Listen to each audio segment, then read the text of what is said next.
నమస్కారం రెడ్డి గారు. సార్ నమస్తే అండి. 4 నెలలు అయింది మనం కలిసి. అవును సార్. 4 నెలల కింద అదే కుర్చీ అదే సీట్లో మీరు, ఇదే కుర్చీ ఇదే సీట్లో నేను. బట్ ఇవాళ ఏంటంటే మీరు వేరే పార్టీలో. ఏంటి సార్ మీరు పార్టీ మారడానికి దారి తీసిన పరిస్థితులు? సార్ పార్టీ అనేది ఒక platform to serve the social cause. ఎప్పుడైనా ఏ పార్టీలో ఉన్నా అది సేవాభావంతో పనిచేయడం, దానికోసం అధికారం ఉంటే గట్టిగా పనిచేయచ్చని అందరం నమ్ముతాం. అందుకే ఓ పార్టీ ఏర్పడుతుంది, ఆ పార్టీకి ఒక ప్రాతిపదిక ఏర్పడుతుంది, దానికి ఒక జెండా ఉంటుంది, అల్టిమేట్గా దానికి ఒక గుర్తు అలొకేషన్ ఉంటుంది. దాని మీద మనం జనాల్ని మెప్పించి ఓట్లు వేయించుకుని అధికారంలోకి రావడం జరుగుతుంది. అధికారంలోకి వచ్చాక ప్రజలకు చేయాలనుకునేది నాయకుడు చేస్తాడు. బాగా కష్టపడ్డ వాళ్ళకి పదవులు వస్తాయి. దాని ద్వారా కొంత క్యాడర్ని కలుపుకొని వాళ్ళతో ఏ విధంగా పార్టీకి మరింత అభివృద్ధి పదంలోకి పార్టీని కానీ, అటు పార్టీలో నమ్ముకున్న వాళ్ళకి కానీ, మరి జనాలకు సంబంధించిన డిజిగ్నేషన్లో ఉన్నప్పుడు జనాలకు కానీ డెలివరీ చేయడం క్యాడర్ లేదా స్మాల్ లీడర్ లేదా ఒక స్థాయి లీడర్ లేదా ఒక మంత్రి యొక్క బాధ్యత. నేను ఒక క్యాడర్ నుంచి ఒక స్మాల్ లీడర్ స్థాయికి ఎదిగాను. ఒక 6 సంవత్సరాల పాటు నేషనల్ స్పోక్స్ పర్సన్గా వైఎస్ఆర్సీపీ తరఫున రిప్రజెంటేషన్ చేసే అవకాశం వైఎస్ జగన్మోహన్ రెడ్డి గారు ఇచ్చారు. అది గొప్ప గౌరవంగానే భావిస్తా. అప్పటికే నేను కాంగ్రెస్ పార్టీలో నేషనల్ స్పోక్స్ పర్సన్గా ఉన్నప్పటికీ ఈ పార్టీలో నేషనల్ స్పోక్స్ పర్సన్ వ్యవస్థ లేకపోయినా నా కోసం ఇవ్వడం జరిగింది. సో విజయసాయి రెడ్డి గారు నేను ఇద్దరం కూడా, ఆయన నేషనల్ జనరల్ సెక్రటరీగా, నేషనల్ స్పోక్స్ పర్సన్గా మేమిద్దరం మాత్రమే జాతీయ అనే ఒక కార్యవర్గం అనే దాంట్లో మా ఇద్దరికి మాత్రమే ఆ డిజిగ్నేషన్స్ ఉన్నవి. కానీ దాంతోపాటు నేను పనిచేసిన period only 6 years to YSRCP. December 25న 2018న నేను కాంగ్రెస్ పార్టీకి రిజైన్ చేశాను. జనవరి 25న ఎగ్జాక్ట్గా ఇదే డేట్ 6 సంవత్సరాల క్రితం నేను వైఎస్ఆర్ కాంగ్రెస్ పార్టీలో చేరా. ఈరోజు జనవరి 25. మరి వారం ముందు ఎగ్జాక్ట్గా ఒక 7 days ముందు 6 years కంప్లీషన్కి నేను బీజేపీలోకి రావడం జరిగింది. ఈ మధ్యలో ఉన్న ఈ ట్రావెల్ ఏదైతే ఉందో గౌరవంగా సాగింది. కానీ నా వరకు తీసుకుంటే చాలామందికి రాని అవకాశం నాకు వచ్చింది. నేను 6 సంవత్సరాలు పార్టీకి పనిచేస్తేనే అయితే ప్రధాన గొంతుగా పనిచేసి ఉండొచ్చు, ఫైర్ బ్రాండ్గా పేరు తెచ్చుకుని ఉండొచ్చు, కొన్నిసార్లు వివాదాస్పదంగా మాట్లాడి ఉండొచ్చు. అల్టిమేట్గా జగన్మోహన్ రెడ్డి గారితో పాటు జగన్మోహన్ రెడ్డి గారి అభిమానులందరికీ కూడా నేను కనెక్ట్ అయ్యాను. ఇవన్నీ సరే సార్, 6 ఏళ్ళు కాంగ్రెస్ పార్టీ నుంచి వైఎస్ఆర్సీలోకి వచ్చారు. మీకు అక్కడ కావాల్సినంత గౌరవం వచ్చింది, కావాల్సినంత స్వేచ్ఛ వచ్చింది, అన్నీ బాగున్నాయి. సరిగ్గా 6 ఏళ్ల తర్వాత మళ్ళీ పార్టీ మారారు. మీరు అన్నారు ఇప్పుడే, మీకు కావాల్సినంత గౌరవం వచ్చింది, మీకు కావాల్సినంత స్వేచ్ఛ వచ్చింది. రెండోది రాలేదు, స్వేచ్ఛ రాలేదు. స్వేచ్ఛ ఎప్పుడూ లేదు. ఎందుకంటే ఇది కాంగ్రెస్ పార్టీ లాగా స్వేచ్ఛగా ఏదంటే అది మాట్లాడేదానికి ఉండదు. చాలా జాగ్రత్తగా మాట్లాడాలి. కానీ గౌరవంతో పాటు పదవి కూడా వచ్చింది. 2 సంవత్సరాలు ట్రేడ్ ప్రమోషన్ కార్పొరేషన్గా ఆంధ్రప్రదేశ్కి, ఏపీ ట్రేడ్ ప్రమోషన్ కార్పొరేషన్కి చైర్మన్గా క్యాబినెట్ ర్యాంక్తో పనిచేసింది. సో ఆ గౌరవం అయితే వచ్చింది. చాలామందికి అవకాశాలు రాలేదు. నా అదృష్టం జగన్మోహన్ రెడ్డి గారి దయ ఏదైతే ఉండిందో నా మీద అది ఉండింది. నేను కోరుకున్న స్వేచ్ఛ అంటే విచ్చలవిడిగా మాట్లాడేదానికి కాదు. మనం ఏ పార్టీ అయినా మరో పార్టీ నాయకుడు కలిసినప్పుడు మాట్లాడుకోగలిగే విధంగా, వాళ్ళతో పలకరింపు ఉండే విధంగా, ఎవరిదైనా శుభకార్యం ఉంటే వాళ్ళు ఏ పార్టీ అయినా వాళ్ళ అబ్బాయి పెళ్ళికి వెళ్ళే విధంగా, ఎవరైనా చనిపోతే వాళ్ళ సెరమనీకి వెళ్ళే విధంగా, అంటే మీకు వైఎస్ఆర్సీపీలో అలాంటి అవకాశం ఉండేది కదా. కట్టుబాటు ఎంత తీవ్రంగా ఉండేదంటే లౌక్యానికి తావు లేకుండా మనం ఈ వర్గం, మనం ఈ పార్టీ కాబట్టి ఆ పార్టీ నాయకుడికి సంబంధించిన అంటే పెద్ద పెద్ద నాయకులు కొందరు వెళ్ళేవాళ్ళు. కానీ ఇదంతా తెలుసుకోవడానికి మీకు 6 నెలలు పట్టిందా? ఇవంతా చూసుకోవడానికి కాదు సార్, యాక్చువల్గా ఇదొక్కటే కారణం కాదు సార్. ఏ పార్టీలో అయినా ఎవరైనా ఏం కోరుకుంటారు? పని కోరుకుంటారు. పని రెగ్యులర్ బేసిస్లో ఉంటేనే మళ్ళీ తిరిగి పదవి వస్తుంది. ఇప్పుడు అందులో ఓడిపోయి ఉన్నాం. ఓడిపోయిన తర్వాత 8 months కంప్లీట్ అయ్యి ఇప్పుడు 9th monthలోకి ఎంటర్ అయింది. ఓడిపోయిన రోజు లేకపోతే మరుసటి రోజు రాజీనామా చేయలే. కష్టాలు ప్రతిపక్షంలో ఉన్నప్పుడు పడతామని తెలుసు. గతంలో కాంగ్రెస్ పార్టీలో 10.5 సంవత్సరం పాటు నేను పనిచేసినప్పుడు ప్రతిపక్షంలో ఉన్న టైంలో ఎంత గట్టిగా పనిచేసామో తెలుసు. ధర్నాలు కానీ, అనేక రకాల కార్యక్రమాల్లో పార్టీని మళ్ళా ఎలా తీసుకురావాలని ఆర్గనైజేషన్లో జనరల్ సెక్రటరీ ఇన్ఛార్జిగా కొన్ని జిల్లాలకి, లేకపోతే కిసాన్ సెల్ చైర్మన్గా కాంగ్రెస్ పార్టీలో రకరకాలుగా పనిచేసాం డిజిగ్నేషన్లో. ఎప్పుడు పని ఉండేది సార్. ప్రతిపక్షంలో ఉన్నప్పుడు ప్రతి వారం పని ఉండేది సార్ కాంగ్రెస్. ఇప్పుడు ప్రతిపక్షంలో కదా ఉన్నది. ఇప్పుడు ప్రతిపక్షంలో ఉన్నప్పుడు నాకు పని లేదు సార్. ఎందుకని? ఇక నాకు ఇచ్చిన ఒకే ఒక డిజిగ్నేషన్ నేషనల్ స్పోక్స్ పర్సన్. గతంలో కొన్ని వ్యాఖ్యలు నేను చేసిన సందర్భంలో నుండి నేను మీడియాకు కూడా దూరం ఇవ్వాల్సిన పరిస్థితి ఏర్పడింది. They restricted me not to attend media. So I'm not attending media. అంటే నేను ఉండి లేనట్టుగా పార్టీలో ఉన్న దాని గురించి వస్తాను. పార్టీలో ఉన్న పనిచేసేదానికి లేని పరిస్థితుల్లో ఒక్కటే సార్, రాజకీయాల్లో ఎప్పుడు కూడా మనం మర్చిపోయే విధంగా రాజకీయం చేయకూడదు. మన ఉనికి మనకు ప్రధానం. మనం ఎవరికైనా ఉపయోగపడాలి. మనం ఉన్న పార్టీకి మనం ఉపయోగపడాలి. అల్టిమేట్గా అలా ఉపయోగపడడానికి కానీ, ఒక పోరాటం చేయడానికి కానీ, ఇంకో కార్యక్రమానికి కానీ దీన్ని పూర్తి చేస్తా. ఎందుకంటే ఈ మధ్యకాలంలో ఈ 4 నెలల కాలంలో నాకు మీడియాకి నా గొంతు వినపడకుండా పోవడానికి కారణం, గతంలో నేను కొన్ని వ్యాఖ్యలు చేసినవే. ఆ వ్యాఖ్యలు గత ఇంటర్వ్యూలో మనం మాట్లాడుకున్నాం వైడ్ యాంగిల్లో చర్చించాం. మనం ఇద్దరమే దానికి సాక్ష్యం. ఆ ఇంటర్వ్యూలో అది కూడా బాగా స్ప్రెడ్ అయింది. ఆ కారణం రీత్యా దాంతోపాటు నెల్లూరు జిల్లాలో సమీక్షా సమావేశం జరుగుతుంది. ఉమ్మడి నెల్లూరు జిల్లా సార్, నాది గూడూరు నియోజకవర్గం.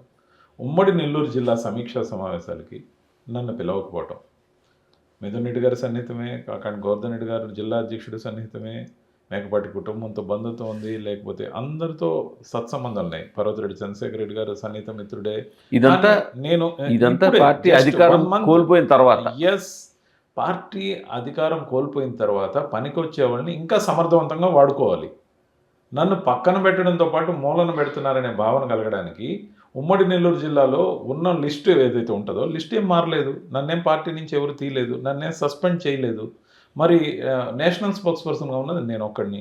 నెల్లూరు జిల్లా సమావేశాలకు పిలవకపోవడం నాకు అగౌరవం అనిపించింది. దాంతోపాటు మీడియాలో మాట్లాడే ఏదైతే ఉందో దాన్ని ఉపయోగపెట్టకపోవడం, నన్ను పల్సన్ చేయడంతో పాటు, పక్కన పెట్టడంతో పాటు, కొత్తగా వచ్చిన పిల్లల్ని ఎంకరేజ్ చేస్తే మంచిదే, ఎవరైనా 4 మాటలు మాట్లాడారు. కానీ ఇన్ఫ్యాక్ట్ అది వేధింపు ఒక భాగంగా, ముఖ్యంగా ఎవరితో అయితే నేను వ్యతిరేకంగా మాట్లాడానో వాళ్ళతో పూర్తిగా ఆ పొరపచ్చాలు పోయే విధంగా జగన్మోహన్ రెడ్డి గారు ఏర్పాటు చేసిన తర్వాత కూడా నన్ను మీడియాకు దూరంగా పెట్టడంతో పాటు జిల్లా సమావేశాలకు పిలవకూడదు. అప్పటికి నేను అడగడం జరిగింది, ఎందుకు నన్ను పిలవలేదని. సో బై ఛాన్స్ మిస్ అయిందనే విధంగా చెప్తే దాన్ని అంతటితో వదులుకున్నాను. నెక్స్ట్ ఈ మంత్ 8న మళ్ళీ నెల్లూరు జిల్లాకు సంబంధించిన ముఖ్యమైన కార్యకర్తల సమావేశం జగన్మోహన్ రెడ్డి గారి దగ్గర ఏదైతే జరిగిందో దానికి కూడా నన్ను పిలవకపోవడం అంటే ఇంక మనం పార్టీలో ఉన్నట్టు. నాకు మీకు క్లారిటీ వచ్చింది. మీరు పేరు చెప్పకపోయినా మీరు ఒక ఛానల్లో కూర్చుని సజ్జల రామకృష్ణారెడ్డి గారి మీద కొన్ని విమర్శలు చేయడం, ఆ తర్వాత మళ్ళీ దానికి మీరు ఏదో సారీ చెప్పుకోవడం, లేకపోతే ఏదో వివరణ ఇచ్చుకోవడం, ఏదో జరగడం, తర్వాత గత నా ఇంటర్వ్యూలో కూడా కొంచెం అన్యాపదేశంగా మాట్లాడి ఇవన్నీ జరిగాయి. సో అక్కడి నుంచి మిమ్మల్ని పార్టీలో బయటకు పంపే విధమైన కార్యక్రమాలు జరిగాయి. సరే, యాక్చువల్గా దీంట్లో మొహమాటం లేకుండా మాట్లాడుకోవాల్సింది, నేను సజ్జల్ గారి పేరు తీయలేదు. ఇండైరెక్ట్గా నేను అన్న పదాలు ఆయనకి వర్తించినాయేమో మాకు తెలీదు. నేననేది ఏంటంటే నేను డైరెక్ట్గా పేరు తీయలేదు. 1. 2, నన్ను ఆ రోజు ఏదైతే వ్యాఖ్యలు జరిగాయో ఆ రోజే పార్టీ నుంచి సస్పెన్షన్ లేదా టర్మినేషన్ కోసం పార్టీలో కొంతమంది పట్టుబట్టిన మాట వాస్తవం. ఒకటి చెప్పండి నాకు, ఇంకా ఆ పార్టీ వదిలేసి వచ్చిన తర్వాత కూడా మీరు పేర్లు చెప్పకుండా కొంతమంది 1, 2 అని అనడంలో ఇంకా అర్థం. ప్రజలు ఎంత గొప్పవాళ్ళు అంటే ఇంత హింట్ ఇస్తే మొత్తం టెంట్లు అయిపోతాయి. అది వదిలేండి, నేను చెప్పడం నా సంస్కారం కాదు. వదిలొచ్చిన తర్వాత ఒకళ్ళకి ఎందుకు కాదండి. ఇప్పుడు నేను ఓపెన్గానే మీకు చెప్పా, మీరు ఆ సజ్జల గారితో విభేదాలు వచ్చాయి, తీయలేదు. కానీ మీరు సజ్జల గారికి క్షమాపణ చెప్పడం లాంటి లేదు, వివరణ ఇవ్వలాంటి కార్యక్రమం పార్టీలో జరిగిందా లేదా? నేను ఎవరికి వివరణ ఇచ్చా అనేది పార్టీలో నాయకులకు సంబంధించిన అంశం. జగన్మోహన్ రెడ్డి గారు చెప్పిన వాళ్ళకి వివరణ ఇచ్చిన మాట. ఆ జగన్మోహన్ రెడ్డి గారు చెప్పినది సజ్జల గారు నాకు తెలియదు సార్, అది మీరే చెప్పాలి. అంటే జగన్మోహన్ రెడ్డి గారికి ఎవరికైతే సూచించారు స్ట్రైట్గా ఒకటి చెప్పండి, స్ట్రైట్గా ఒక్క ముక్క చెప్తాను, దానికి ఎస్ఆర్ నో చెప్పండి. మీరు వైఎస్ఆర్ కాంగ్రెస్ పార్టీని వదిలేసి బయటికి రావడానికి కారణం సజ్జల రామకృష్ణారెడ్డి అని నేనంటే మీరు అవునంటారా కాదంటారా? నేనేమి చెప్పనంటాను. ఎందుకని? ఎందుకు చెప్పాలి? వదిలేసి వచ్చిన పార్టీ గురించి నేను. ఆ, ఆ పార్టీ ఇప్పుడు ఎట్లా ప్రోగ్రెస్ అయితే కాదండి, నాకేం 6 ఏళ్ల పాటు ఒక సార్, పార్టీని ఇప్పుడు ఒకటే- అభిమానించి ఆ పార్టీలోకి వెళ్ళారు. 6 ఏళ్ల పాటు ఉన్నారు. ఏదో పోస్ట్ చేశారు, అధికార పోస్ట్ చేశారు, పార్టీ పోస్టు చేశారు. తర్వాత మీరు పార్టీని నిలబెట్టుకోవాలన్నా లేకపోతే ఉన్నమాట తప్పులు ఎత్తి చూపించారు. దానివల్ల హ్యూమిలియేట్ అయ్యారు. పార్టీ కార్యక్రమాలు పిలవకుండా మిమ్మల్ని దూరం పెట్టారు. మీ అంతటి మీరు వెళ్ళిపోయేలా పొగబెట్టారు, బయటకు వచ్చేలా చేశారు. ఇదంతాకి మూలంగా ఉన్నది సజ్జల రామకృష్ణారెడ్డి అంటే మాత్రం మీరు ఎస్ అన్నో చెప్పకుండా నేను ఒక పేరు చెప్పినందువల్ల నాకు వచ్చేది లేదు, పోయేది లేదు. బట్ నేను ఎందుకు చెప్పాలి? పార్టీలో ఉన్న వాళ్ళు ఆలోచించుకుంటారు. పార్టీలో నుంచి బయట వచ్చిన తర్వాత ఒక పర్సన్ని నేను టార్గెట్ చేసినందువల్ల నేను గొప్పవాడిని కాదు, నేను చేయనందువల్ల ఏది తక్కువైనోడిని కాదు. నా ఫైర్ బ్రాండ్ అనే ముద్ర నాతోనే క్యారీ అవుతుంది. నేను ఇప్పుడు బీజేపీ జెండా పట్టాను సార్. ఈ బీజేపీ కోసం ఎంత అంకిత భావంతో పనిచేస్తాము అనేది మాత్రమే నా ముందున్న టార్గెట్. దాంతోపాటు సార్ విధానాలు, నేను ఇందాక చెప్పే మీకు ఆ పార్టీలో కొంత స్వేచ్ఛ ఏదైతే మిస్ అయింది ఒక కారణం. రెండోది, నెక్స్ట్ ఎలక్షన్ గెలవడానికి సరైన సమీక్షలు జరగడం లేదనేది ఇంకో కారణం. సేమ్ ఓల్డ్ టీంతోని ఏదైతే మనం ఓడిపోయామో అదే టీం, నేను కోటరీ అన్నట్లు టీం అంటున్నా, అదే టీంని మళ్ళీ యథావిధిగా కొనసాగించటం, అదే పెతందారి పోకళ్ళు ఏదైతే పోతున్నారో దానివల్ల జరిగే నష్టం దగ్గర నుంచి రోజువారీగా చూస్తున్నాం. దాంతోపాటు 5 సంవత్సరాలు అలా 5 నిమిషాల్లో గడిచిపోయినట్టు అయిపోతాయి. ఎస్, డబ్బులున్న వాళ్ళకి అయిపోతాయి. నా బతుకు నేను బతుకుతాను సార్. అందరికీ ఒక స్థాయి నాయకులు కొన్ని డబ్బులు లేవు, ముఖ్యంగా కార్యకర్తల దగ్గర లేవు. కార్యకర్తల్ని మనం అప్పుడు మర్చిపోబట్టే ఈ భయంకరమైన ఓటమి ఏదైతే ఏర్పడిందో 5 సంవత్సరాల తర్వాత మళ్ళీ గెలిచి వచ్చిన తర్వాత కార్యకర్తలను పట్టించుకున్నట్టే ఈ 5 సంవత్సరాలు వాళ్ళు యుద్ధం ఎలా చేయాలి సార్? ఒంట్లో శక్తి ఉండాలి, ఇంట్లో వెసులుబాటు ఉండాలి. మరి దానికి ఫీడింగ్ ఏంటి? వాళ్ళకి కేవలం సానుభూతి చూపించి నెక్స్ట్ టైం పట్టించుకుంటానంటే 10 నుంచి 12 ఏళ్ళు 14 ఏళ్ళు పట్టించుకున్నప్పుడు రాబోయే 5 ఏళ్ల తర్వాత మిమ్మల్ని కలవనిచ్చేది ఎవరు? ఇప్పటికే మిమ్మల్ని కలవడానికి వచ్చే వాళ్ళలో more than 50%, almost sometimes 2/3 persons మిమ్మల్ని కలవలేక వెనక్కి వెళ్తున్నారు. దానికి ఆల్టర్నేట్లు చేయట్లే. ఒక హాల్లో అందరినీ కూర్చోబెట్టడం, వచ్చినప్పుడు సరైన ఆతిథ్యం ఇవ్వటం, వాళ్ళందరినీ కలిసేదాకా ఎన్ని గంటలైనా జగన్మోహన్ రెడ్డి గారు ఉండి వాళ్ళని సాటిస్ఫై చేసి మిమ్మల్ని కలవడానికి వచ్చారు సార్. వాళ్ళు ఎన్నో ఊర్ల నుంచి వచ్చారు సార్. ఒకరోజు కాదు సార్, 2 రోజులు కాదు సార్, 3 రోజులు కూడా ఉంటున్నారు సార్. వాళ్ళని మీరు కలవకుండా చేయడం అనేది ఎవరు చేస్తున్నారు? నాకు ఎలా అనిపిస్తుంది అంటే మీ మాటలు 3 గంటలు మాత్రమే ఆఫీస్లో ఉండిపోతే చాలు అనేది మీకు ఎవరు చెప్తున్నారు? మీరు చుట్టూ ఏర్పాటు చేసుకున్న టీము మీకు అంచెలంచెలుగా 3 అంచెల భద్రత చూపిస్తున్నట్టు సార్. జనాల్లోకి పోయి జగన్మోహన్ రెడ్డి గారికి ఏమి లేదు సార్ భయము. జగన్మోహన్ రెడ్డి గారు చెయ్యి ఊపుతూ కారు అంచున నిలబడి ఎంతమంది జన సమూహంలో ఉంటున్నాడు. మీ బిల్డింగ్లో మీరు 3 అంచెల భద్రత ప్రతి ఒక్కటి చెక్ చేసిన తర్వాత ఎటువంటి ఇబ్బంది లేని మనుషుల్ని లోపలికి పంపితే అందరినీ సమావేశపరిచి వాళ్ళని సాటిస్ఫై అయ్యే విధంగా మిమ్మల్ని కూర్చోబెట్టాల్సింది పోయి ఆయన వచ్చినప్పుడు ఆయనతో మాత్రమే మీ సమూహం మాత్రం, మీ team, so called team, I'm not saying quarterly again, this team is sitting with him happily and discussing for 2 hours and వెళ్ళేటప్పుడు ఒక ఫోటో ఇచ్చి ఎవరితో ఎక్కువగా మాట్లాడకుండా ఇంటరాక్ట్ కాకుండా ఉంటే వాళ్ళు ఎలా సాటిస్ఫై అవుతా?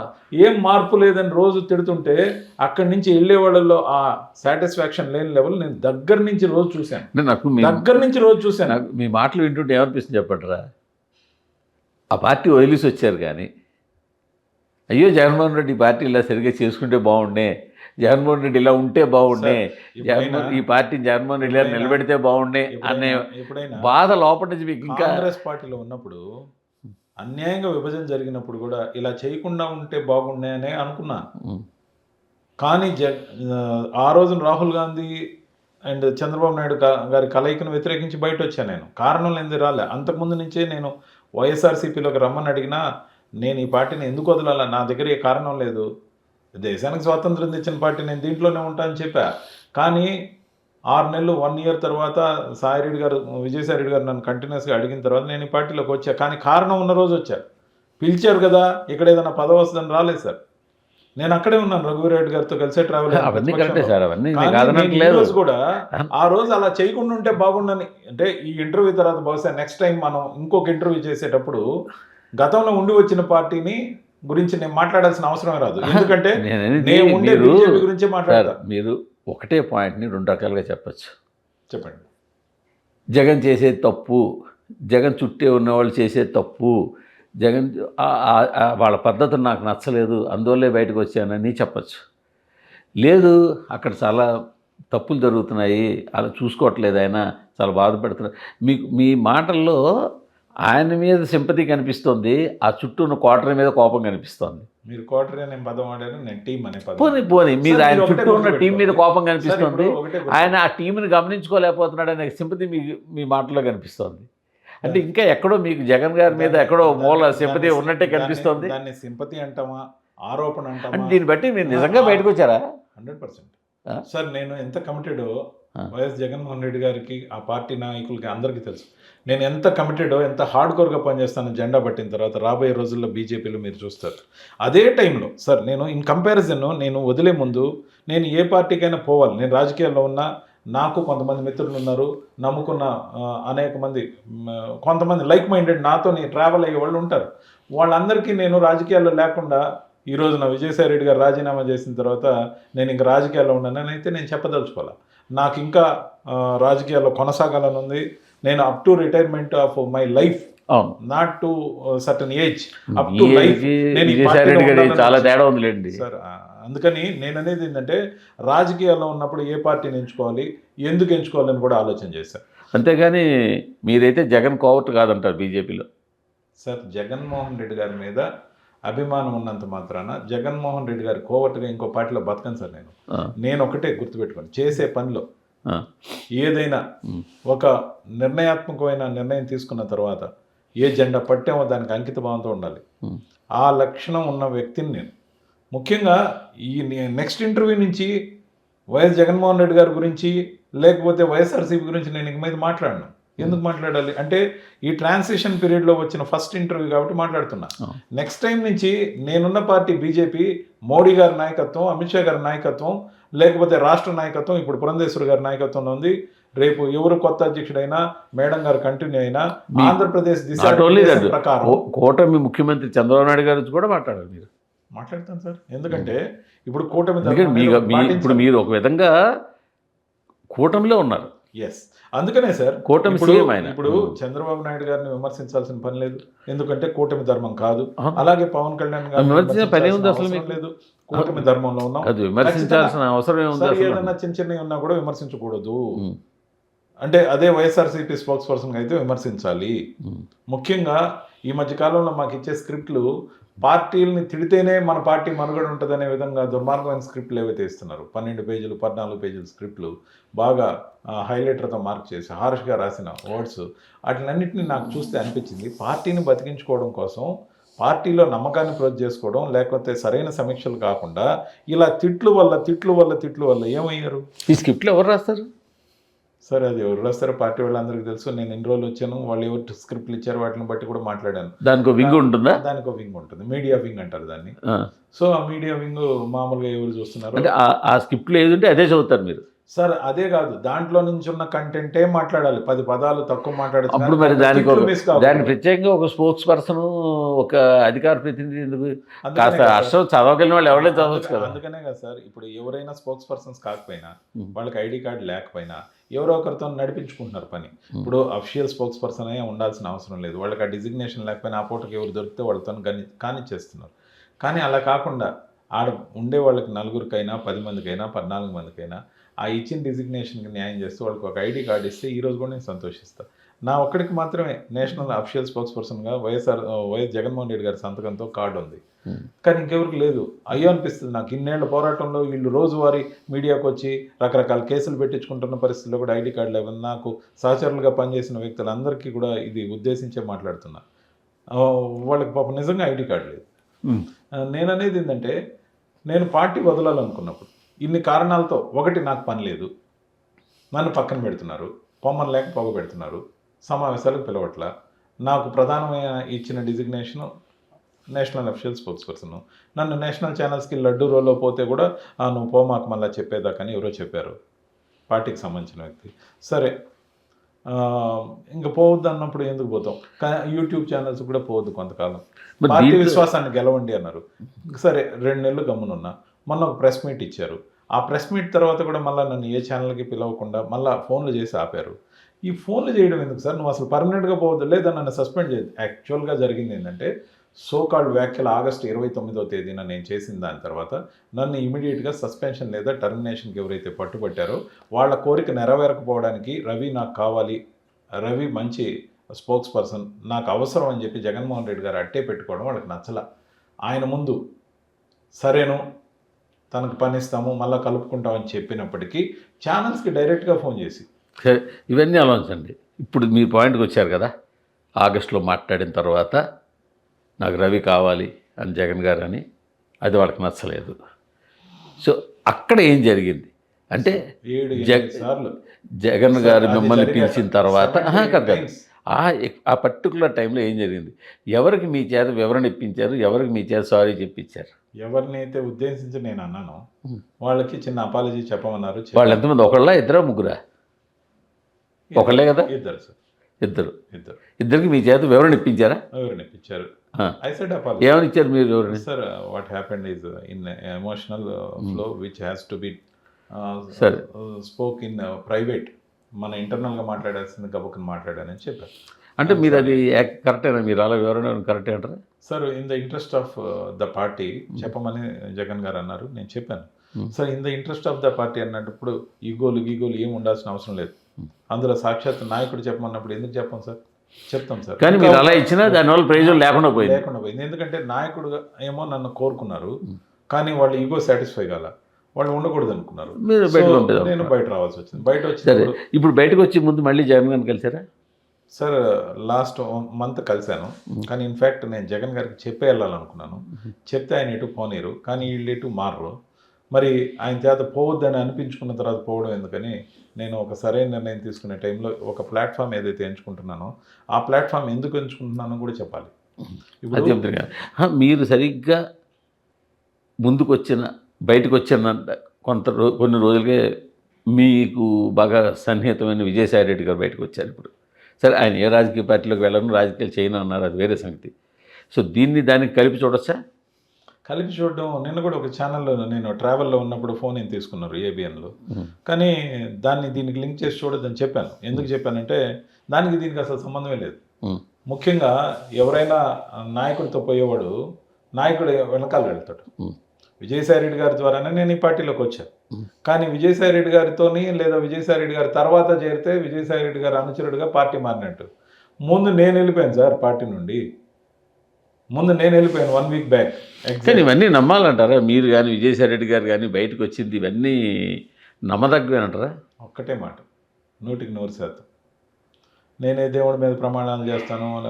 నా మీద నాకు నమ్మకం లేకుంటే కదా, నా పనితీరు మీద నమ్మకం. ఎందుకంటే ఇంతకుముందు తెలుగుదేశం పార్టీ నుంచి కొంతమంది బీజేపీలోకి 2019లో వెళ్ళినప్పుడు కూడా మీ పార్టీ వాళ్ళు కావచ్చు, వేరే వాళ్ళు కావచ్చు, ఇలాగే కామెంట్ చేశారు. ఈ పార్టీ తరఫున కోవర్ట్లుగా అక్కడికి వెళ్ళారని, లేకపోతే ఈ పార్టీ తరఫున లాబింగ్ చేయడానికి అక్కడికి వెళ్ళారని. సో ఇప్పుడు అదే స్కీమ్ని జగన్ కూడా వాడి విజయసాయి రెడ్డి గారిని మిమ్మల్ని అక్కడ పంపిస్తున్నారేమో అని అనుకోకూడదా? చిన్న లాజిక్ చెప్పనా సార్? చంద్రబాబు నాయుడు గారిది లౌక్యం అలాంటివన్నీ పెద్దగా పరిగణలోకి తీసుకునే వ్యక్తి జగన్మోహన్ రెడ్డి గారు. అంటే జగన్మోహన్ రెడ్డికి లౌక్యం తెలియదు. ఆయన ఎంత స్ట్రైట్గా వెళ్తాడంటే మనకు నష్టం చేస్తుంది అనుకున్న స్ట్రైట్గానే వెళ్తాడు. కాబట్టే కొన్ని దగ్గరలో తప్పటడుగులు పడ్డాయి. ఆయన ఏంటంటే మొహమాటాలకు పోడు. ఇతను నా వైపా కాదా అంతే చూస్తాడు. కానీ ఈ లోపాయికారి రాజకీయాలు వైఎస్ జగన్మోహన్ రెడ్డి గారు చేయరు. అలా చేసే పని అయితే ఎంతమందినైనా ఆయన ప్రవేశపెట్టి ఉండొచ్చు. ఎగ్జాంపుల్ మీకు ఒక బెస్ట్ ఉదాహరణ చెప్తాను. తన సొంత చెల్లెల్ని ఆ పార్టీలోకి పంపించి ఏదో ప్రయోజనాలు కాపాడుకోవడానికని కూడా ప్రచారం చేశారు. ఎప్పుడైనా ఆమె ఏం మాట్లాడారో మీరు చూశారు. తర్వాత ఎప్పుడో కొన్ని నెలలకి బద్ధశత్రువులు అయ్యారని మీడియా గ్రహించింది. కానీ ఏ రోజు కూడా వదిలేసి వచ్చిన పార్టీని తిట్టడం ద్వారా నేను నాయకుడు కావాలనుకోను. వదిలేసి వచ్చిన పార్టీలో ఉన్న అందరినీ విమర్శిస్తే నేను నాయకుడు అవుతాను అనుకోను. మొన్న ఈ మధ్య ఒక స్పోక్స్ పర్సన్ వెళ్ళింది. ఆమె నానా దుర్భాషలు ఆడింది వైఎస్ జగన్మోహన్ రెడ్డి గారికి. అది నాకు నచ్చల. ఆమెకి ఉన్నతమైన పదవి ఇచ్చాడు. 5 ఏళ్ల పాటు ఆ పదవిని అనుభవించింది. నేను ఇంకా 2 సంవత్సరాలే అనుభవించాను. కానీ ఆమెకు ఉన్నంత మర్యాద, ఆమెకి ఇచ్చినంత వెసులుబాటు బహుశా ఇంకెవరికి ఇవ్వలేదు ఉమ్మన్లో. అంత ఇచ్చిన తర్వాత ఆమె బయటకు వెళ్ళిన తర్వాత వేరే పార్టీకి మెప్పుదల కోసం ఆ పార్టీలో ఇంకా చేరలేదు. వాళ్ళు ఇంకా చేర్చుకున్నట్టు లేదు. కానీ పేర్లు చెప్పదలుచుకోలేదు ఎవరు. ఎందుకంటే ఎవరిని పేరు చెప్పి నిందించాలని నేను అనుకోవట్లేదు. మీరు నేను ఇప్పుడు మాట్లాడుతుంది అజాత శత్రువులాగా. నాకు తెలిసి మీరు మాట్లాడుతుంది వాసిరెడ్డి పద్మ గారి గురించి అయ్యి ఉండొచ్చు. ఏమో సార్ నాకు తెలియదు. నేను అనేది ఏంటంటే మరి ఆవిడే కదా అక్కడ పదవి వెళ్ళి బయటకు వచ్చి మీడియా వాళ్ళకి అసలు హింట్ ఇవ్వకుండానే టెంట్ లేపేస్తారు. మీరు మామూలు మీకు చెప్పాను కదా, నేనేమన్నానో మీకు అర్థమవుతూ ఉంటుంది. కానీ నేను ఎవరి పేర్లు కోట్ చేయను. నేను అనేది ఏంటంటే ఆ విధమైన మెప్పుదల నాకు ఏ పార్టీలో వద్దు. నా సామర్థ్యం చూసి పర్లేదు వీడు మంచి ఫోర్స్గా మాట్లాడతాడు, లేకపోతే ఏదైనా అసైన్మెంట్ ఇస్తే చేయగలడు, ఈ వ్యక్తి పార్టీలోకి వస్తే మనకి మంచిదే, ఇతని క్యాలిబర్ని మనం ఉపయోగించుకుందామని నమ్మే పార్టీలోకి రావాలనుకున్నా. నా ముందున్న ఆప్షన్స్ 4. ఆంధ్రప్రదేశ్ వరకు చూస్తే కాంగ్రెస్ పార్టీ ఉండి వచ్చిన పార్టీ, లోపాలు పూర్తిగా తెలుసు. చంద్రబాబు నాయుడు గారిని అనేక దూషణ మోషణల తర్వాత కూడా మళ్ళీ ఆ పార్టీలో చేరితే నేను మాట్లాడే మాటకి నిబద్ధత రాదని అనుకున్నాను. అలాగే పవన్ కళ్యాణ్ గారి పార్టీ, ఈ వైఎస్ఆర్సీపీలో చేరకముందే పవన్ కళ్యాణ్ గారితో నేను 1 గంట 20 నిమిషాలు సమావేశం కావడం జరిగింది. ఆ రోజే ఆయన పార్టీలోకి ఓపెన్ మైండ్తో ఇన్వైట్ చేయడంతో పాటు సరైన డిజిగ్నేషన్స్ ఇస్తానని కూడా చెప్పారు, పెద్ద పెద్ద డిజిగ్నేషన్. కానీ ఆ రోజు ఎందుకు వెళ్ళలేదంటే నాకు ఆ రోజు జగన్మోహన్ రెడ్డి గారికి అప్పటికే 1% తేడాతో మిస్ అయిన ముఖ్యమంత్రి పదవి, పైగా కాంగ్రెస్ పార్టీలో కూడా స్వతహాగా నేను రాజశేఖర రెడ్డి గారి అభిమానిగా ఉండడం, రాజశేఖర రెడ్డి గారి లెగసీగా జగన్మోహన్ రెడ్డి గారు ఎమర్జ్ అవుతూ ఆయన పడుతున్న కష్టం, ఆయన చేస్తున్న పాదయాత్ర చూసి ఆయనలో ఉన్న కమిట్మెంట్, కసి ఏదైతే ఉందో జనాలకు ఉపయోగపడుతుందో ఆ రోజు జగన్మోహన్ రెడ్డి గారితో చేరాను. అది నిజంగా ప్రజలకు ఉపయోగపడింది కూడా. కానీ ఎక్కడ లోపాలు జరిగిన లౌక్యం లేకపోవటం, అవసరమైన దగ్గర అబద్ధం చెప్పకపోవటం, లేకపోతే నువ్వు నా శత్రువు అంటే వాడిని గీసి బయట పెట్టడం, అంటే సర్దుబాటు ధోరణి, వెసులుబాటు ధోరణి, లౌక్యం అంటామా దాన్ని రాజకీయం అంటామా అంటే రాజకీయ పార్టీని రాజకీయ పార్టీలా కాకుండా తను నమ్మిన మేరకు ఉంటే నాతో ఉండు, లేకపోతే ఆ వైపు నుండి ఈ గట్ట ఆ గట్ట అన్నట్టుగా కరాఖండిగా ఉండడంతో పాటు ఆయన ప్రత్యర్థిగా ఉన్న చంద్రబాబు నాయుడు గారు చాణక్యం ముందు ఈ స్ట్రైట్ పద్ధతి ఏదైతే ఉందో మ్యాచ్ కాలేదు. మీరు చెప్తున్నది జగన్కి లౌక్యం తెలియదు, రాజకీయం తెలియదు, స్ట్రైట్గా వెళ్ళిపోవడం తెలుసు. చంద్రబాబు లౌక్యం ముందు జగన్ ఓడిపోయారు అంతే తప్పించి జగన్ పాలన బాలేక జనాలు ఓడించట్లేదు అంటలేదు మీరు. జగన్ పాలన బాగున్నా బాగలేకపోయినా ఇప్పుడు పరిగణలోకి తీసుకొని చేయగలిగింది ఏం లేదు. పాయింట్ మళ్ళీ వెనక్కి వెళ్తే మీరు జగన్కి లౌక్యం తెలియదు, స్ట్రైట్గా వెళ్తారు అంతే తప్పించి అటుదిడ్డంగా వెళ్ళడు. చంద్రబాబు మేనేజ్మెంట్ ముందు జగన్ చాలలేదు అని మీరు ఏమన్నారు? కొన్ని చాణక్యం ముందు ఇన్ని అంటే ఇండైరెక్ట్గా జగన్ ఒక విధమైన రాజకీయ అమాయకత్వం వల్ల ఓడిపోయాడని చెప్తున్నారు మీరు. సార్ రాజకీయంలో పట్టు విడుపు ఉండాలి, అవసరమైన అంతే తప్ప పాలన బాలేక జనాలు కాదు, పాలన బాలేక జనాలు ఓడించారు అని మీరు అంటలా. పాలన బాగలేకపోతే 40% ఓటు రాదు సార్, 15% 20% రావాలి. అలా కాదు 40% వచ్చింది. కానీ వేరియేషన్ ఎక్కడొచ్చిందంటే 3 పార్టీలు కలవడం, ఒకరికి కాగితం మీద గీసిన విధంగా ఎప్పుడు పొత్తుల్లో అది రిఫ్లెక్ట్ కాదు. ఈసారి రిఫ్లెక్ట్ అయింది. ఈ రిఫ్లెక్ట్ కావడానికి నెగటివిటీ ఎక్కడొచ్చింది? ముఖ్యంగా కొన్ని పాలసీస్ వల్ల వచ్చింది. కొన్ని పాలసీస్లో ముఖ్యంగా యూత్లో రోడ్లని అవని ఇవని, తర్వాత దేనికైనా కానీ ఏ ప్రోడక్ట్కైనా సార్ మార్కెటబిలిటీ ఎట్లా వస్తుంది, ఒపీనియన్ ఎట్లా జనరేట్ అవుతుంది, ఈ ప్రోడక్ట్ మంచిదని మనం ఎలా నమ్ముతాం? దీని అంతటికి కావాల్సిన దానికి advertisement through media, through social media. Only social మీడియాకే పరిమితం అయ్యారే కానీ మీడియాలో సెక్టర్ ఒక్క ఛానల్ తప్ప మిగతా ఛానల్స్ అన్నీ కూడా వ్యతిరేకంగా మాట్లాడాయి. సో 1:10, 1:11 అయినప్పుడు ఏమవుతుంది? ఒకరు చెప్తూ ఉంటారు, 11 మంది వేరే వర్షన్ చెప్తారు. జనాలు న్యూట్రల్గా ఉన్న వాళ్ళ మైండ్ మీద దాని ప్రభావం చాలా బలంగా ఉంటుంది. దాంతోపాటు ఒకరికి ముగ్గురు అయ్యారు. సార్ మీరు గమనించండి, వైఎస్ జగన్మోహన్ రెడ్డి గారు 2019లో ప్రచారానికి వచ్చినప్పుడు ఒకరికి ముగ్గురు ప్రచారానికి తిరిగారు లాస్ట్ ఎలక్షన్ దాంట్లో. అప్పటిదాకా పాదయాత్ర చేసి పబ్లిక్లో సింపతితో పాటు ఒక ఎమర్జ్ అయిన లీడర్గా, 1%తో ఓడిపోయిన లీడర్గా ఉన్నప్పుడు వచ్చిన సింపతితో పాటు లెగసీని ఒకసారి చూడాలనుకున్న కసితో పాటు ముగ్గురు ప్రచారం చేశారు. ముగ్గురు కలిపి దాదాపు 130 నియోజకవర్గాల్లో తిరిగారు. ఆ రోజున తల్లి విజయలక్ష్మి గారు, ఆ రోజు చెల్లెలుగా ఉన్న షర్మిల గారు, వైఎస్ జగన్మోహన్ రెడ్డి గారు హెలికాప్టర్లో తిరిగారు, బస్సుల్లో తిరిగారు, అనేక రకాల ముగ్గురు 3 పక్కలో తిరిగారు. 2024 సింగిల్ అయిపోయాడు. ఒక్కడే ప్రచారానికి పోయినప్పుడు సిద్ధం పేరుతో కొన్ని నియోజకవర్గాల నుంచి ఒక చోట పెట్టి మాట్లాడాల్సిన పరిస్థితి వచ్చింది. ఇన్ కంపారిజన్ టు దట్ మన అపోజిషన్లో మోడీ గారు వచ్చి మాట్లాడుతున్నారు, అమిత్ షా గారు వచ్చి మాట్లాడుతున్నారు, పురంధేశ్వర్ గారు మాట్లాడుతున్నారు, పవన్ కళ్యాణ్ గారు మాట్లాడుతున్నారు, చంద్రబాబు గారు మాట్లాడుతున్నారు, లోకేష్ గారు మాట్లాడుతున్నారు. Team పెద్దదైపోలేదా sir? మీ గురించి నెగిటివ్ మాట్లాడేవాళ్ళు 10 మంది ఉంటే మీరు పాజిటివ్ గురించి మీరు మాట్లాడుతుంటే చిన్న స్థాయిలో ఉన్న లీడర్షిప్లు కొత్తగా పెద్ద లీడర్లు ఎదగకపోతే ఇందాక కొత్తగా ఇప్పుడు చెప్పిన team India team just 1 minute India team ఉంది సార్. టీం కెప్టెన్ గొప్పవాడు సార్. ప్రతిసారి టీం కెప్టెన్ గెలిపించాలంటే మ్యాచ్ గెలిపించలేదు. కొంతమందిని స్టార్ ప్లేయర్స్ అదే మీరు ఇందాక ఏం చెప్పారంటే జగన్కున్న రాజకీయ పరిపక్వత సరిగ్గా లేకపోవడం వల్ల, లౌక్యం సరిగ్గా లేకపోవడం వల్ల, పట్టు విడుపు లేకపోవడం వల్ల చంద్రబాబు చాణక్యం ముందు చాలక ఓడిపోయాడని చెప్పారు. ఇప్పుడు ఏం చెప్తున్నారంటే జగన్ ఈసారి ఒంటరిపోయాడు. ఇటుపక్క అధిరథ మహారథలంతా అమిత్ షా దగ్గర నుంచి, పురంధరేశ్వర్ గారి దగ్గర నుంచి, చంద్రబాబు, పవన్ కళ్యాణ్, లోకేష్ ఇంతమంది ఉన్నా అంచేత ఓడిపోయాడు అని చెప్తున్నారు. సో ఇందాక చెప్పినా ఇప్పుడు చెప్పినా మీరు చెబుతున్నది జగన్ మళ్ళీ మధ్యలో ఇంకో పాయింట్ కూడా చెప్పారు. జగన్కి పాలన జనాలు నచ్చకపోతే 40% ఓట్లు ఎందుకు వేస్తారని కూడా అన్నారు. సో అంటే ఇవన్నీ కలిపి మీ లెక్క ప్రకారం మీ మాటల్ని క్రోడీకరిస్తే జగన్ తాలూకా పాలన వల్ల ఓడిపోలేదని అంటున్నారు మీరు. పాలనలో ఒక పార్శ్వం వల్ల కాదు సార్, 2-3 పార్శ్వాల వల్ల ఓడిపోలేదు. ఒక పార్శ్వం వల్ల ఓడిపోయారు. ఆ ఒక పార్శ్వం ఏంటంటే యూత్కి నచ్చే విధంగా జరగాల్సిన రోడ్స్ డెవలప్మెంట్ కానీ, కాంట్రాక్టులకు ఇచ్చిన డబ్బులు కానీ కొంత వెసులుబాటు వచ్చి ఉంటే ఆ రోడ్లన్నీ అయ్యేవి. తర్వాత డెవలప్మెంట్ విజిబుల్గా చేసింది చెప్పుకోలేకపోతే సార్, ఇప్పుడు Ramayapatnam port, Krishnapatnam port, Mulapadu port, అదే కృష్ణపట్నం పోర్టు కాదు sir, Ramayapatnam port, Mulapadu port, Bandar అదే మచిలీపట్నం పోర్టు, 3 పోర్టులు కొత్తగా కన్స్ట్రక్షన్కి, గేట్వే కాకినాడ పోర్టు, వీటన్నిటికీ వీటి గురించి ప్రచారం ఎంత జరిగింది సార్? అదే నేను చెప్పేది. ప్రచారానికి సార్ ఒక పోర్ట్ఫోలియో డెవలప్ చేసుకోవడానికి ఒక సీఎం ఒక లిమిట్ దాటి కూడా ఖర్చు పెట్టచ్చు. ఆయన జనమే న్యాయ నిర్ణేతలు అన్నాడు, ఆ విధంగా అయింది. తర్వాత పోస్చర్ డెవలప్ చేసుకోవడానికి కనీసం వేసుకునే బట్టల దగ్గర నుంచి వేసుకునే దానికి దాకా పిఆర్లు ఉంటారు సార్. దేశ ప్రధానమంత్రులకైనా లేకపోతే సర్టన్ లీడర్స్కైనా ఆ వెసులుబాటు మనకి ప్రభుత్వాలు ఇస్తాయి. ఎందుకంటే మీ పోస్చర్ బాగుంటే మీరు మళ్ళీ గెలిస్తే ఇప్పుడు ఒక నాయకుడు గెలిచిన తర్వాత ప్రజలకు ఏదైనా చేస్తాడంటే ఆ నాయకుడు గెలవాలి. ఆ నాయకుడు గెలవడం కోసం మరి అన్యాయంగా అడ్డగోలుగా పోవాల్సిన అవసరం లేదు. మనం చేసినవి చెప్పాలి, చెప్పుకోవాలి, దానికి ఖర్చు పెట్టాలి. ప్రచారానికి పేపర్ యాడ్స్ సరిపోవు సార్. ఈరోజు visual media, main print media ఒక్కటే కుదరదు. పేపర్ యాడ్స్ ఇచ్చారు చాలేదు. పేపర్ యాడ్స్ ఏమి ఇచ్చారు? ఓన్లీ స్కీమ్స్ ఇచ్చారు. మీరు చేస్తున్న పోర్టుల గురించి లేకపోతే యువతను ప్రభావితం చేసేలాగా సోషల్ మీడియా తిట్లు, లేకపోతే ఒకరినొకరు దూషణలు, వాళ్ళు ఇచ్చింది మనం ఖండించడం, మనం ఇచ్చింది వాళ్ళు ఖండించడం. అక్కడ మేనేజ్మెంట్ ఆఫ్ మార్కెటింగ్ ఎవరైతే కమ్యూనికేషన్స్ చూసారో,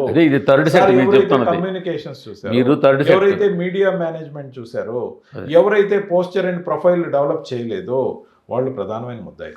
దాంతోపాటు ఆయన చేత అనగొండ మాటలన్నీ రాశారో అవన్నీ కూడా ముద్దాయిల కిందకే వస్తారు. ఎందుకంటే ఆయన కులం, మతం, ప్రాంతం, పార్టీ చూడమన్న రోజు 151 సీట్లు. ఈ కారణాలన్నిటితో పాటు నా ఎస్సీలు, నా బీసీలు, నా మైనారిటీలకు వరకే కన్ఫైన్ అయినప్పుడు 11 సార్ ఒక వర్గానికి స్టిక్ అయిపోయేటట్లు రాశారు కదా, ఇది కరెక్ట్ కాదు. నేను అందరి మనిషిని అన్న రోజు 151 వచ్చింది. ఆయన అందరివాడిగా ఉండి లౌక్యంతో ప్రత్యర్థి మహాబలవంతుడు సార్. రాజకీయంగా మామూలు బలవంతుడు కాదు. ఎన్ని అడుగులైనా వెనక్కి వేస్తాడు, ఎవరితో అయినా సర్దుబాటు. మీరు చూడండి, చంద్రబాబు నాయుడు గారు అదే ఎన్డీఏతో విడిపోయాడు, ఓడిపోయాడు. అదే ఎన్డీఏని తిరిగి కలుపుకోగలిగాడు. అప్పుడు ఎన్ని తిట్టుంటారు, మళ్ళా వాళ్ళని కలుపుకోవడానికి ఎన్ని మెట్లు దిగాల్సి వచ్చి ఉంటుంది, అయినా కలుపుకున్నాడు. సమీకరణలు వర్కౌట్ కావడం, కొత్త వాగ్దానాలు చేయడం, ఇది థర్డ్ సెట్ సార్, మార్కెటింగ్. అదే ఒక్క నిమిషం, ఇదే థర్డ్ సెట్. ఫస్ట్ సెట్లో జగన్ తాలూకా క్వాలిటీస్ వల్ల ఓడిపోయాడు, ఒక సెట్ చెప్పారు. క్వాలిటీస్ అదే పట్టు విడుపు లేకపోవడం, లౌక్యం తెలియకపోవడం, అతని పాపం అతని పట్ల అవి చెప్పారు. సెకండ్ సెట్లో యువతలు అతిరథ మహారందరూ కలిశారు, మీడియా అంతా విపరీతంగా ప్రచారం చేసింది, దానివల్ల ఓడిపోయాడు అని సెకండ్ సెట్ చెప్పింది. వాళ్ళకి లాయల్గా ఉన్న ఛానల్స్ అదే వాళ్ళకున్న లాయల్గా ఉన్న ఛానల్స్ రోజుకి 4-5 డిబేట్లు కూడా కండక్ట్ చేశారు. అదే చేశారు. ఇప్పుడు మూడో సెట్లో ఏం చెప్తున్నారు, జగన్ దగ్గర ఉన్నవాళ్ళు, జగన్ స్పీచ్లు రాసేవాళ్ళు, జగన్కి మాట సాయం అందజేసేవాళ్ళు రాంగ్గా గైడ్ చేశారు. అతను కొంతమందికి కంపెయిన్ చేశారు. అతన్ని బ్రాడ్గా ప్రొజెక్ట్ చేయలేపారు. అతని పర్సనాలిటీని ప్రొజెక్ట్ చేయలేపారు. అందువల్ల ఓడిపోయింది చెప్తున్నారు. మొత్తం టోటల్గా మీరు చెప్తున్నది జగన్ను పాలన వల్ల ఓడిపోలేదు, ఈ కారణాల వల్ల ఓడిపోయాడని చెప్తున్నారు. సో ఇప్పటికీ స్టిల్ నాకు మీలో జగన్ మీద సింపతి క్లియర్ కనిపిస్తోంది. సింపతి ఉంటే నేను అసలు లేదా అభిమానం బతికినంతకాలం జగన్మోహన్ రెడ్డి గారితో ఉంటాను సార్. నేను చాలా మంది నాయకులాగా నేను చెప్పాను సార్. మరి నేను ఎందుకు వచ్చాను సార్? నాది అవకాశం అదని అనొచ్చు ఎవరైనా. పదవులు తీసుకున్నాను కూడా సార్. ఒక్కటి గుర్తుపెట్టుకోవాలి, పదవులు తీసుకున్నాను కూడా నువ్వు ఎలా వచ్చావు నన్ను నిలదీయండి. కానీ నేను చెప్పే కారణం ఉంది దీంట్లో. ఈ కారణం సహేతుకం. నేను అనేది ఒకటే, ఎగ్జామ్ కోసం సంవత్సరం అంతా చదువుతాం సార్. 5 సంవత్సరాలకు వచ్చే ఎగ్జామ్ ఇది, ఎలక్షన్ అనే బ్యాటిల్. మరి 5 సంవత్సరాలకు ఒక్కసారి వచ్చే ఎగ్జామ్కి ఎంత ప్రిపేర్ అవ్వాలి సార్? ఎన్ని ఫార్ములాలు వాడాలి సార్? నేను 12 ఫార్ములాలు వాడాను, 20 ఫార్ములాల్లో 8 ఫార్ములాలు తప్పు రాశానంటే ఎలా కుదురుద్ది సార్? మార్కులు ఎన్ని రావాలి? అంటే ఆ పాస్ మార్కులు రాలా, 40 వచ్చినాయి, కానీ 40 సరిపోలే.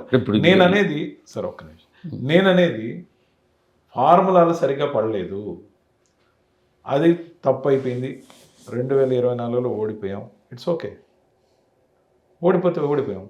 ప్రజల మనసులో ఉన్నారు కదా, తిరిగి గెలవడానికి ప్రజల మనసులో ఉన్నాడంటారా? 40%లో ఉన్నారు కదా, 60% లేకపోవచ్చు, 40%లో ఉన్నాడు కదా. ఈసారి అది 40 మార్కులు వస్తాయి, 20 మార్కులు వస్తాయని కాలం నిర్ణయిస్తుంది. ఎందుకంటే అప్పుడు మళ్ళీ మీరు ఎక్కడ ఉంటారో అక్కడికి వెళ్తారో అని కూడా కాలం నిర్ణయిస్తుంది. ఈరోజు మీ సాక్ష్యంగా చెప్తున్నా, నేనేం బాలుని కాదు, నాకు కూడా 56. సో ఖచ్చితంగా కూడా నా లైఫ్కి ఇంక బీజేపీ నేషనల్ పార్టీలోకి వెళ్ళా. ఇక్కడ రిటైర్ అయిపోయే వరకు, అంటే రాజకీయాల నుంచి కాదు, జీవితాల నుంచి రిటైర్ అయ్యే వరకు బీజేపీలో ఉంటాం. ముఖ్యంగా ఇదైతే 100% షూర్. అంతేకాదు, బీజేపీలోకి రావడానికి నాకు నచ్చిన కారణాలు కూడా ఇప్పుడు వరుసగా చెప్పాలి మీకు. ఈ బీజేపీలో ఉన్న కారణాలు ఏంటంటే, ఈ దేశానికి స్వాతంత్రం వచ్చినప్పటి నుంచి సార్, ఈ దేశం కొన్ని అవమానాలను ఎదుర్కొంది. కాశ్మీర్లో 2 జెండాలు ఉన్నాయి సార్, కానీ ఇప్పుడు ఒకే జెండా ఉంది దేశంది, భారతదేశ జెండా మాత్రమే ఉంది. ఆర్టికల్ 370 రద్దు చేయటం నాకు నచ్చింది. వైఎస్ఆర్సీపీలో ఉండి బీజేపీ చేసిన ఈ పనిని నేను కీర్తించలేని పరిస్థితి, చేయలేను. నెక్స్ట్, వక్ఫ్ బోర్డు బిల్ అనేది దుర్మార్గమైంది. ఈ దేశం మత ప్రాతిపదికన 40 ఏళ్ళు విడిపోయింది. విడిపోతే 51లో కాంగ్రెస్ పార్టీలో ఉన్నప్పుడు నాకు నిజంగా తెలియదు సార్, ఈ డెప్త్ తెలియదు. ఇప్పుడు చెప్తుంటే తెలుస్తుంది ఈ జరిగిన అన్యాయం. మరి 51లో తీసుకొచ్చిన చట్టం, ఈ నల్ల చట్టం ఏదైతే ఉందో, వక్ఫ్ బోర్డు బిల్లు పేరుతో దేశంలో నగరాలకు నగరాలు, గ్రామాలకు గ్రామాలు, దేవాలయాలు, రైతుల భూములు, వేలాది ఎకరాలు, పాండ్యులు చోళులు కట్టిన గుళ్ళు కూడా వక్ఫ్ బోర్డు పరిధిలో ఉన్నాయి సార్. ఇప్పుడు హిస్టరీ తీస్తే ఎటు చూసినా వక్ఫ్ బోర్డే సార్. సో అటువంటి వక్ఫ్ బోర్డు చాలా దుర్మార్గమైంది, దానికి అమెండ్మెంట్స్ తేవాలని పార్లమెంట్లో ప్రతిపాదన పెట్టారు సార్. చంద్రబాబు నాయుడు గారు ఏం చేశారు సార్?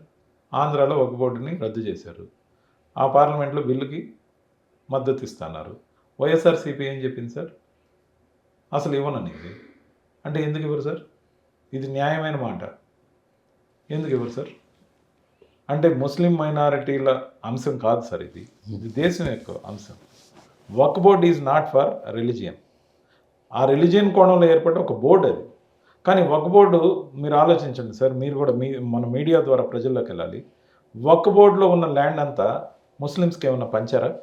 ఇల్లు లేని ముస్లిమ్స్ అందరికి ఇచ్చారా? లేదు కదా.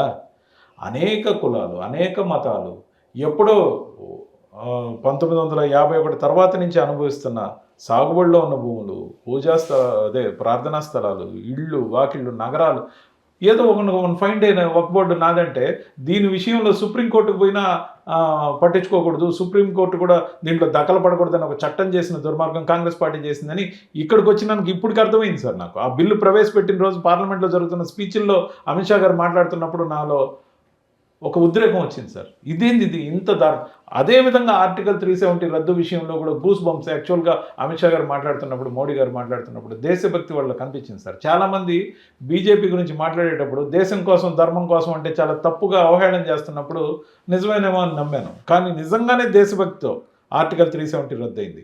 అదే దేశభక్తితో ఇది సెక్యులర్ కంట్రీ అన్నారు, కానీ అందరికీ ఒకే యూనిఫామ్ సివిల్ కోడ్ ఉంటానంటే ఎందుకు సార్ వ్యతిరేకిస్తారు? వీటన్నిటి గురించి గళ్ళం ఇప్పాలంటే నాలాగా 4 మాటలు ఫెరోషియస్గా కాదు, అందరికి అర్థమయ్యే రీతిలో మాట్లాడగలిగిన నేను దేశం కోసం పనిచేయాలన్నా, 13 జిల్లాల పార్టీ కోసం నాయకుడి మీద అభిమానంతో నాయకుడికే కట్టుబడి ఎల్లకాలం అక్కడే ఉండాలన్నా మీరే చెప్పాలి. జనం నిర్ణయించాలి. ముఖ్యంగా రాబోయే రోజుల్లో మీకు ఈ జ్ఞానోదయం మీ పార్టీ ఓడిపోయిన తర్వాత అయ్యింది. ఓడిపోయిన తర్వాత కాదు సార్, ఓడిపోక ముందే ఉన్నా నేను మాట్లాడలేని పరిస్థితి. ఏమి? ఓడిపోక అంటే ముందు అధికారంలో ఉందనా? లాస్ట్ సెషన్ లో నేను చెప్తా సార్ దాన్ని. లాస్ట్ సెషన్ లోనే వక్ఫ్ బోర్డు దాని గురించి వచ్చింది. వక్ఫ్ బోర్డు బిల్ పెట్టింది ఎప్పుడు సార్? ఓడిపోయిన తర్వాతే పెట్టారు. వక్ఫ్ బోర్డు గురించి డిస్కషన్ జరిగింది ఎప్పుడు సార్? ఎలక్షన్ మళ్ళీ గెలిచి వచ్చిన తర్వాతే పెట్టారు. నాకు ఒక పాయింట్ చెప్పండి, జగన్మోహన్ రెడ్డి మళ్ళీ అధికారంలోకి వచ్చి ఉంటే మీరు ఈ పొమ్మ లేక పొగ పెట్టేవన్నీ భరిస్తూ అక్కడే ఉండేవారు కానీ బయటకు వచ్చేవారా? 100% బయట వచ్చేవాడిని. 100% బయట వచ్చేవాడిని. ఎందుకంటే అమిత్ షా గారు ధర్మవరం వస్తున్నప్పుడు నన్ను పార్టీ మారమని అడిగినప్పుడు, యుద్ధం జరిగేటప్పుడు పార్టీ మారడం కరెక్ట్ కాదనుకున్నాను నేను. నాకు ఒక పదవి ఇచ్చి నన్ను అక్కడ కూర్చోబెట్టి యుద్ధం జరుగుతున్నప్పుడు ఈ బాణం ఇటు తిప్పకూడదని నిర్ణయించుకున్నాను. ముఖ్యంగా దేశంకి సంబంధించిన అంశాలు మాట్లాడాలని. సార్ ఇచ్చిన పదవి గెలిచినా ఓడినా నాది ఓన్లీ టైం మేకింగ్ పోస్ట్. అది 2 years అయిపోయింది, 2 months ఆ ఎలక్షన్ కూడా ఎవరికే పోస్ట్ కోసం నేను నిలవలేదు సార్. అంతకుముందు ఈ 4-6 సంవత్సరాల్లో 4 సంవత్సరాలు పోస్ట్ లేదు, పార్టీ కోసం పనిచేయలేదా సార్? పనిచేసాం కదా సార్. అదే పార్టీ నేను అదే అంటున్నాను. కాదు సార్, పోస్ట్ లేకపోయినా పార్టీ పవర్లో ఉంది కాబట్టి ఆ పార్టీని అడ్డుపెట్టుగా ఉన్నారు. పవర్లో ఉంటే పావలా కానీ నేను సంపాదించుంటే నన్ను చొక్కా పట్టుకుని నిలదీయాలి సార్. ఎందుకంటే నేను ఒక వాయిస్ మ్యాగజైన్ నడిపా, voicetelugu.com వెబ్సైట్ నడిపా, ఒక ఈ పేపర్ వాయిస్ అనే పేరుతో నడిపా, 2 యూట్యూబ్ ఛానల్స్ పెట్టి నడిపా. ఇవన్నీ పార్టీకి దాదాపు నెలకి కొన్ని లక్షల రూపాయలు ఖర్చు చేసి నేను ఎదురు డబ్బులు పెట్టి పార్టీ పనిచేశాను. స్పోక్స్ పర్సన్గా నేను ఎంత అగ్రెసివ్గా పార్టీ ఉపయోగపడే మాటలు మాట్లాడాను. పార్టీ వైపు జనాలు చూపు తిప్పే విధంగా, నా మాటలు వినే విధంగా, ఛానల్కి ట్యూన్ అయ్యే విధంగా నేను మాట్లాడింది పార్టీ కోసమే కదా. కానీ పార్టీలో ఉన్న అంతర్గత లోపాలు పోయేటప్పుడు ఈ ఇంటర్వ్యూ తర్వాత ఇంక మాట్లాడండి సార్. ఎందుకు మాట్లాడాలి సార్?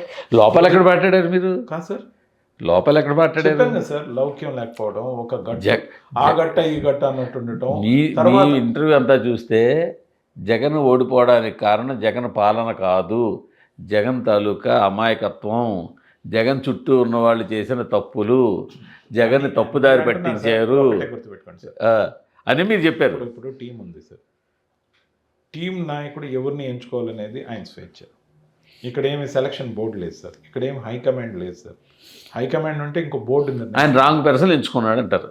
అది ఇప్పటికైనా మారిందా? లేదే. సేమ్ టీంతో మళ్ళీ ఎలా గెలుస్తారు? సేమ్ యాటిట్యూడ్తో మళ్ళీ ఎలా గెలుస్తారు? సేమ్ అదే విధమైన తూతు మంత్రం సమీక్షలతో ఎలా గెలుస్తారు?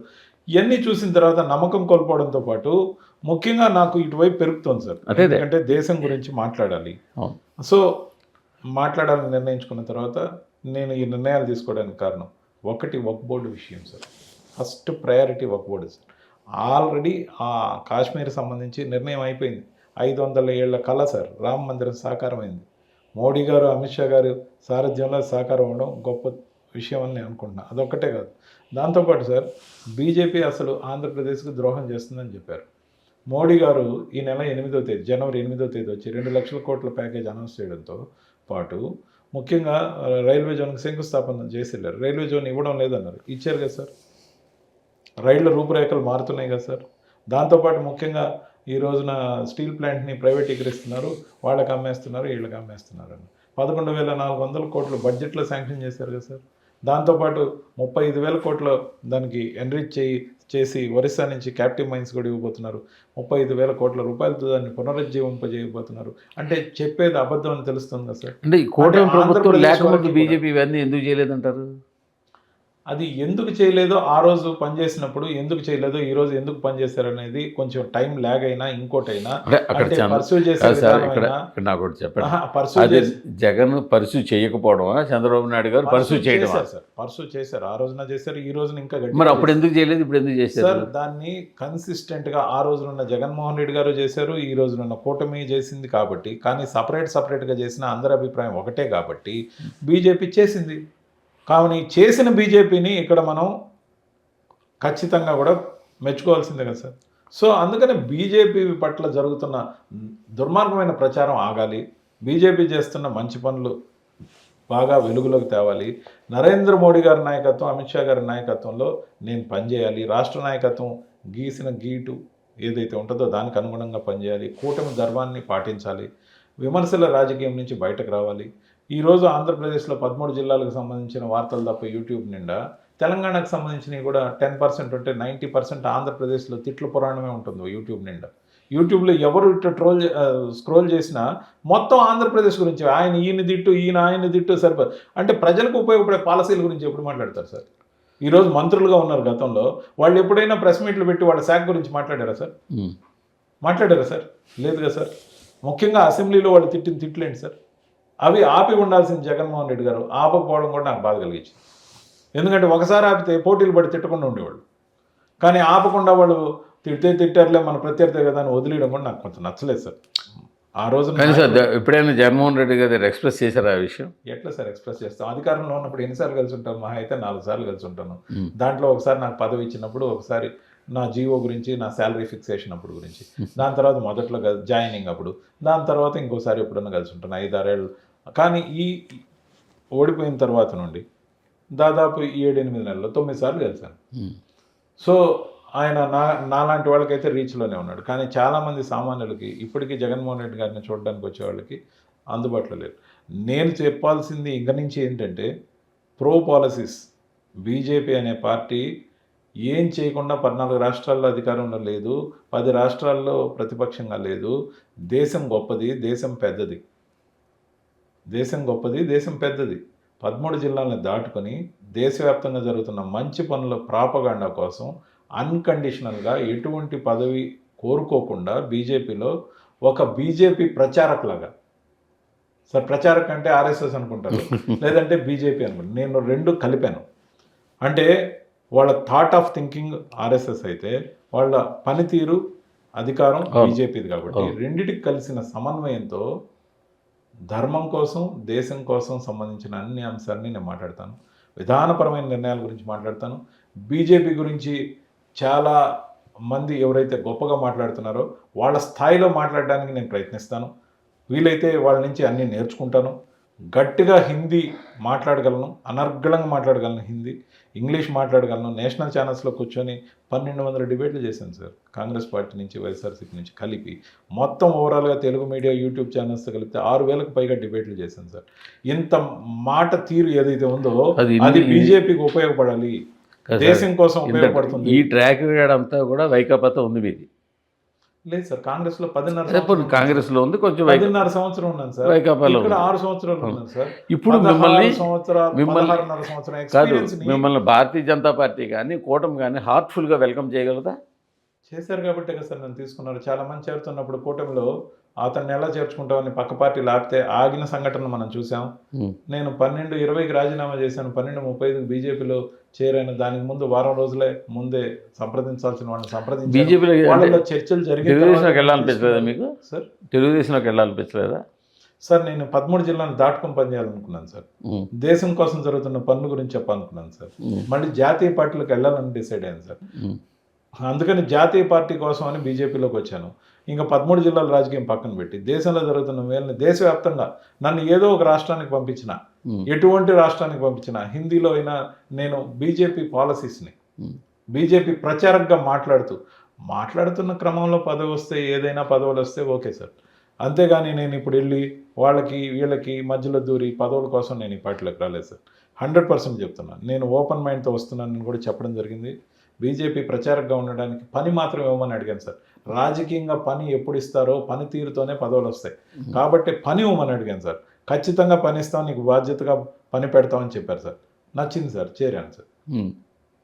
సో బాగుంది బీజేపీలో సార్. ఇప్పుడే వచ్చాను సార్. బాగున్నా బాగలేకపోయినా ఎట్లున్నా సరే నాకు మీ జీవితకాలం అంతా కూడా బీజేపీలో ఉంటామని, రెస్ట్ ఆఫ్ మై లైఫ్ అదే బీజేపీలో ఉండడానికి నిర్ణయించుకున్నాను.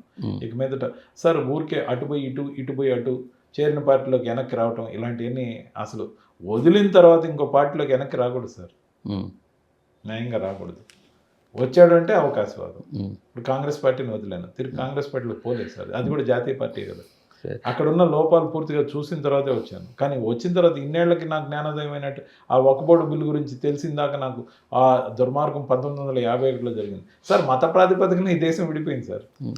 కాదు, ఇంతకీ మీరు ఇక్కడికి వచ్చేసారు, బీజేపీ ఆంధ్రప్రదేశ్లో ఎలా ముందుకు వెళ్ళబోతుంది? సార్ ఆ ప్లాన్ ఆఫ్ యాక్షన్ కూటమిగా ఇప్పుడైతే అధికారంలో ఉంది. ఉమ్, ఆ ప్లాన్ ఆఫ్ యాక్షన్ అనేది ముందు రోజుల్లో పార్టీ ఎలా నిర్ణయిస్తే పార్టీ ఇచ్చే పనిని బట్టి నేను పనిచేయాలి. కూటమి ధర్మంలో ఉన్నప్పుడు తూచా తప్పకుండా కూటమి ధర్మాన్ని నిర్వర్తిస్తూ ప్రభుత్వాన్ని విమర్శించండి. ఎవరు అధికారంలో ఇప్పుడు ఎన్డీఏ అధికారంలో ఉంది. వైఎస్ఆర్సీపీ లేదా కాంగ్రెస్ పార్టీ లేదా ఇంకో కమ్యూనిస్ట్ ఎవరైనా విమర్శించాల్సిందే. పాలసీల మీద విమర్శించండి అంటున్నా. ఉమ్, పాలసీల మీద కొట్లాడదాం.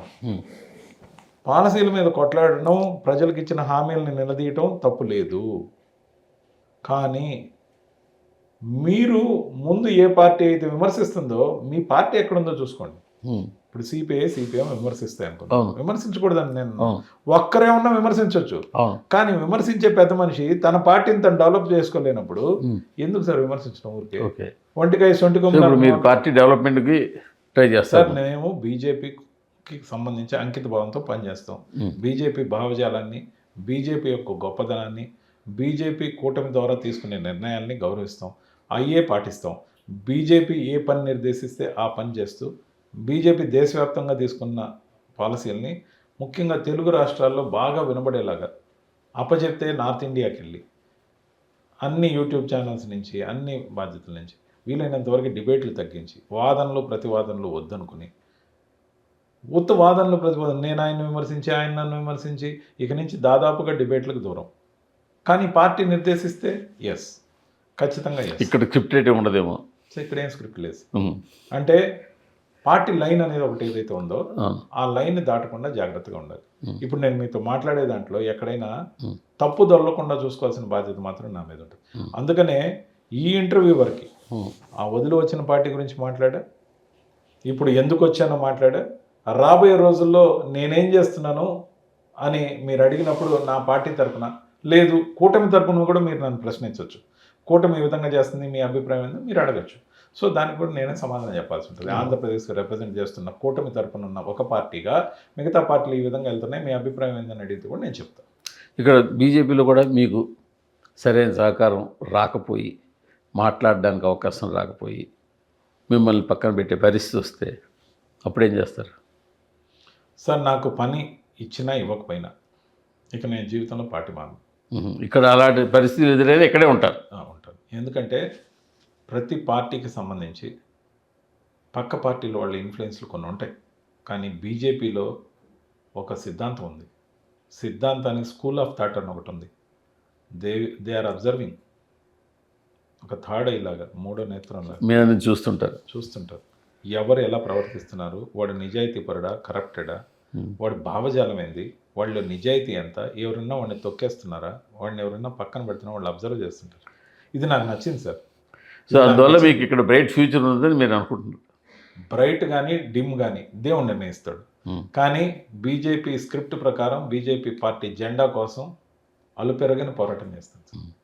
ఖచ్చితంగా దాని సిద్ధాంతాలని చేసిన మంచి పనుల్ని దాన్ని ఎవరైనా ఏమన్నా అంటే విమర్శిస్తే దాన్ని తిప్పికొట్టే విధానానికి సిద్ధంగా ఉంటుంది. సార్ మీరు రావడానికి కారణం అక్కడ జరిగిన హ్యూమిలియేషను, పోగొట్టడం ఇవన్నీ అన్నారు. ఓకే, మీకు ఇక్కడ ఇబ్బందికర పరిస్థితులు సృష్టించారు, వచ్చారు. మరి మీకు బాగా సన్నిహితమైన విజయసాయిరెడ్డి గారు ఎందుకు వచ్చారంటే ఏం చెప్తారు? ఇందాకే చూశాను సార్, రాజీనామా చేసిన తర్వాత నిన్న రాత్రి యాక్చువల్గా నేను ట్రావెల్లో ఉన్నప్పుడే షాక్. యాక్చువల్గా ఏంటంటే ఆ ట్వీట్ చూశాను. ఆ ట్వీట్ చూసినప్పుడే కొంతకాలంగా మదన పడుతూ ఉన్నమాట ఆయన కూడా వాస్తవం. కానీ ఆయన ఎందుకు మదన పడ్డారనేది అది మళ్ళీ లోతుకు పోవాల్సిన అవసరం లేదు. అది ఆయన ఆయన ఒక సంబంధిత బాధ్యతలో ఉన్నాడు. రాజ్యసభ ఫ్లోర్ లీడర్గా ఉన్నాడు. మొన్నటిదాకా కామన్ ఫ్లోర్ లీడర్గా ఉన్నాడు లోక్సభకి, రాజ్యసభకి. ఈ రోజు కూడా ఆయనకేం మర్యాద తగ్గలేదు. అనేక మరి ఇన్ని అయినా మరి బయటకు ఎందుకు వచ్చారు? మరి సార్ విజయసాయిరెడ్డి గారు ఈరోజు ప్రెస్ మీట్ చూసిన తర్వాత ఆయన చెప్పాల్సిన సమాధానాలన్నీ విన్న తర్వాత ఆయన చాలా స్పష్టంగా ఉన్నాడు, ఇంకా నాకు రాజకీయాలు వద్దని. అందరికీ జ్ఞానోదయం అంతా అధికారం పోయినప్పుడు అవుతుంటుందా?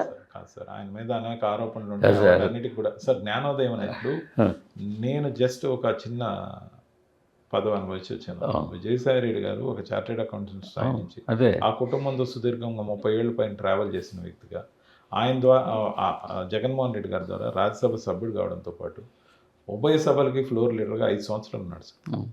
5 సంవత్సరాల తర్వాత మొన్న ఈ మధ్య రాజ్యసభ ఫ్లోర్ లీడర్గా ఉన్నాడు సార్.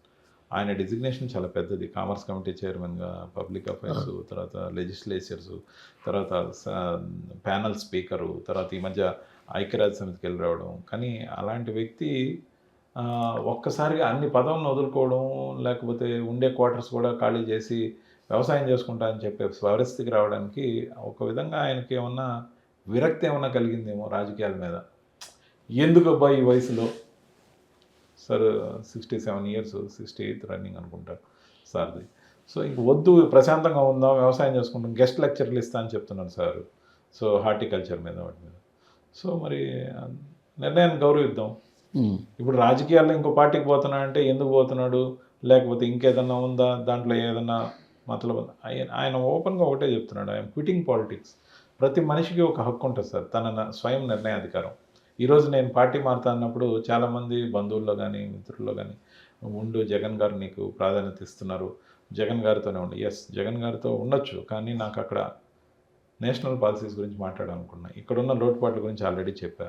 సో ఈ ట్రాన్సిషన్ పీరియడ్లో పూర్తిగా నా వ్యక్తిగత నిర్ణయం మేరకు నా మనసు ఏదైతే చెప్పిందో దానికి కట్టుబడి పార్టీకి రాజీనామా చేయటం, బీజేపీలో చేరటం, బీజేపీ జెండా మొయ్యాలని నిర్ణయించుకోవటం, ఇర్రెస్పెక్టివ్ ఆఫ్ ఎనీ పదవి. నేను పనిచేసే తీరు మీరు చూస్తారు. ఎలా ఉంది మీకు? పురంధరేశ్వరి గారు మిమ్మల్ని ఎలాగా ఆహ్వానించారు పార్టీ? చాలా సాధారణంగా ఆహ్వానించారు. ఆమె పలకరించిన తీరు గతంలో వైఎస్ఆర్సీపీలో ఉన్నప్పుడు కొన్నిసార్లు నేను కూడా విమర్శించాను. ఆవిడని విమర్శించా. పెద్ద మనసుతో ఆమె దాన్ని తీసుకున్న తీరు ఆమె హుందాతనానికి నిదర్శనం. అలాగే సత్యకుమార్ గారితో మా సోదరుడు దాదాపు 25 ఇయర్స్ నుంచి మిత్రుడిగా ఉన్నాడు. ఆ పరిచయం, దాంతో అప్పుడప్పుడు నేను కలిసేవాడిని. గతంలో 1-2 సార్లు బీజేపీకి రమ్మన్నా అప్పట్లో రాలేకపోవడం, అప్పుడు నేను చెప్పే కారణం కూడా ఇందాక మీకు. సో వైఎస్ఆర్ లెగసీ వైపు ఆకర్షితున్నాయి ఇలా రావటం, అప్పట్లో పవన్ కళ్యాణ్ గారు పిలిచిన పవన్ కళ్యాణ్ గారి పార్టీలో చేరకపోవటం, ఇప్పుడు కూటమిలో అందరితో కలిసి పనిచేసే అవకాశం ఉండడం. సార్ కూటమిలో కూడా ఆ రోజున కాంగ్రెస్లో ఉన్న మనోహర్ గారు ఉన్నారు, ఆ రోజు కాంగ్రెస్లో ఉన్న కందుల దుర్గేష్ గారు ఉన్నారు, వీళ్ళందరూ సన్నిహితంగా ఉండేవాళ్ళు. ఆ రోజు ఆనం రామనాయుడు గారు అక్కడే ఉన్నారు, కోటమిరెడ్డి శ్రీధర్ రెడ్డి గారు అక్కడే ఉన్నారు. అన్ని పార్టీలు ఇర్రెస్పెక్ట్ ఆఫ్ వ్యక్తులు అటు ఇటు మారుండొచ్చు, కానీ అన్ని దగ్గరలో తెలిసిన వాళ్ళు, తెలిసిన ముఖ పరిచయాలు అన్నీ ఉన్నాయి. సో అందరినీ పలకరించే అవకాశం వచ్చింది అనుకుంటున్నాను బీజేపీ ద్వారా. అదే జనసేనలో ఉంటే తెలుగుదేశం వాళ్ళని మాట్లాడితే ఏమని అనుకుంటారేమో. లేకపోతే ఇప్పుడు వైఎస్ఆర్సీపీ వాళ్ళు ఎక్కడైనా కనిపించినా నేను ఎందుకు మాట్లాడాను సార్, ఏ పెళ్ళికైనా పిలిస్తే ఎందుకు వెళ్ళను సార్, నేను జాతీయ పార్టీలో జాతీయ పార్టీలో ఉన్నాను కాబట్టి ఎవరినైనా కలవచ్చు, ఏ ఫంక్షన్కైనా వెళ్ళొచ్చు సార్. వెసులుబాటు, స్వేచ్ఛ అంటే ఎవరినైనా మనం కలవకూడదు అనుకునే విధంగా గట్టు పంచాయతీలాగా ఒక వర్గంలాగా ఉండకూడదు అనేది మాత్రం నేను నేర్చుకున్నాను సార్. ఈ పార్టీలోంచి బయట వచ్చేదానికి అది కూడా ఒక ప్రధానమైన కారణం. సో ఇప్పుడు మీకు కావాల్సిన స్వేచ్ఛ దొరికింది. స్వేచ్ఛ in the sense of our personal life. అది అండ్ అక్కడ నేను కోల్పోయింది ఏంటంటే పర్సనల్ థింకింగ్ కూడా పార్టీ కట్టుబాటు ఏమనుకుంటుందా అనేంత నియమ నిబంధనలు ఉండేవి. ఇక్కడ అలా ఉండదు, అలా జాతీయ పార్టీలో ఎప్పుడు ఉండదు. ఇక్కడ కూడా కొంతవరకు ఉంది కూటమి ధర్మం అనేది. కూటమి ధర్మం అంటే పెళ్ళిళ్ళకి పిలిస్తే, పిలిస్తే ఎవరైనా చనిపోతే కూడా వెళ్ళకూడదు అనేంత దుర్మార్గంగా ఏ పార్టీ కూడా ఉండకూడదు. సో మొత్తాన్ని మీరు హ్యాపీగా ఉన్నారు ఇప్పుడు?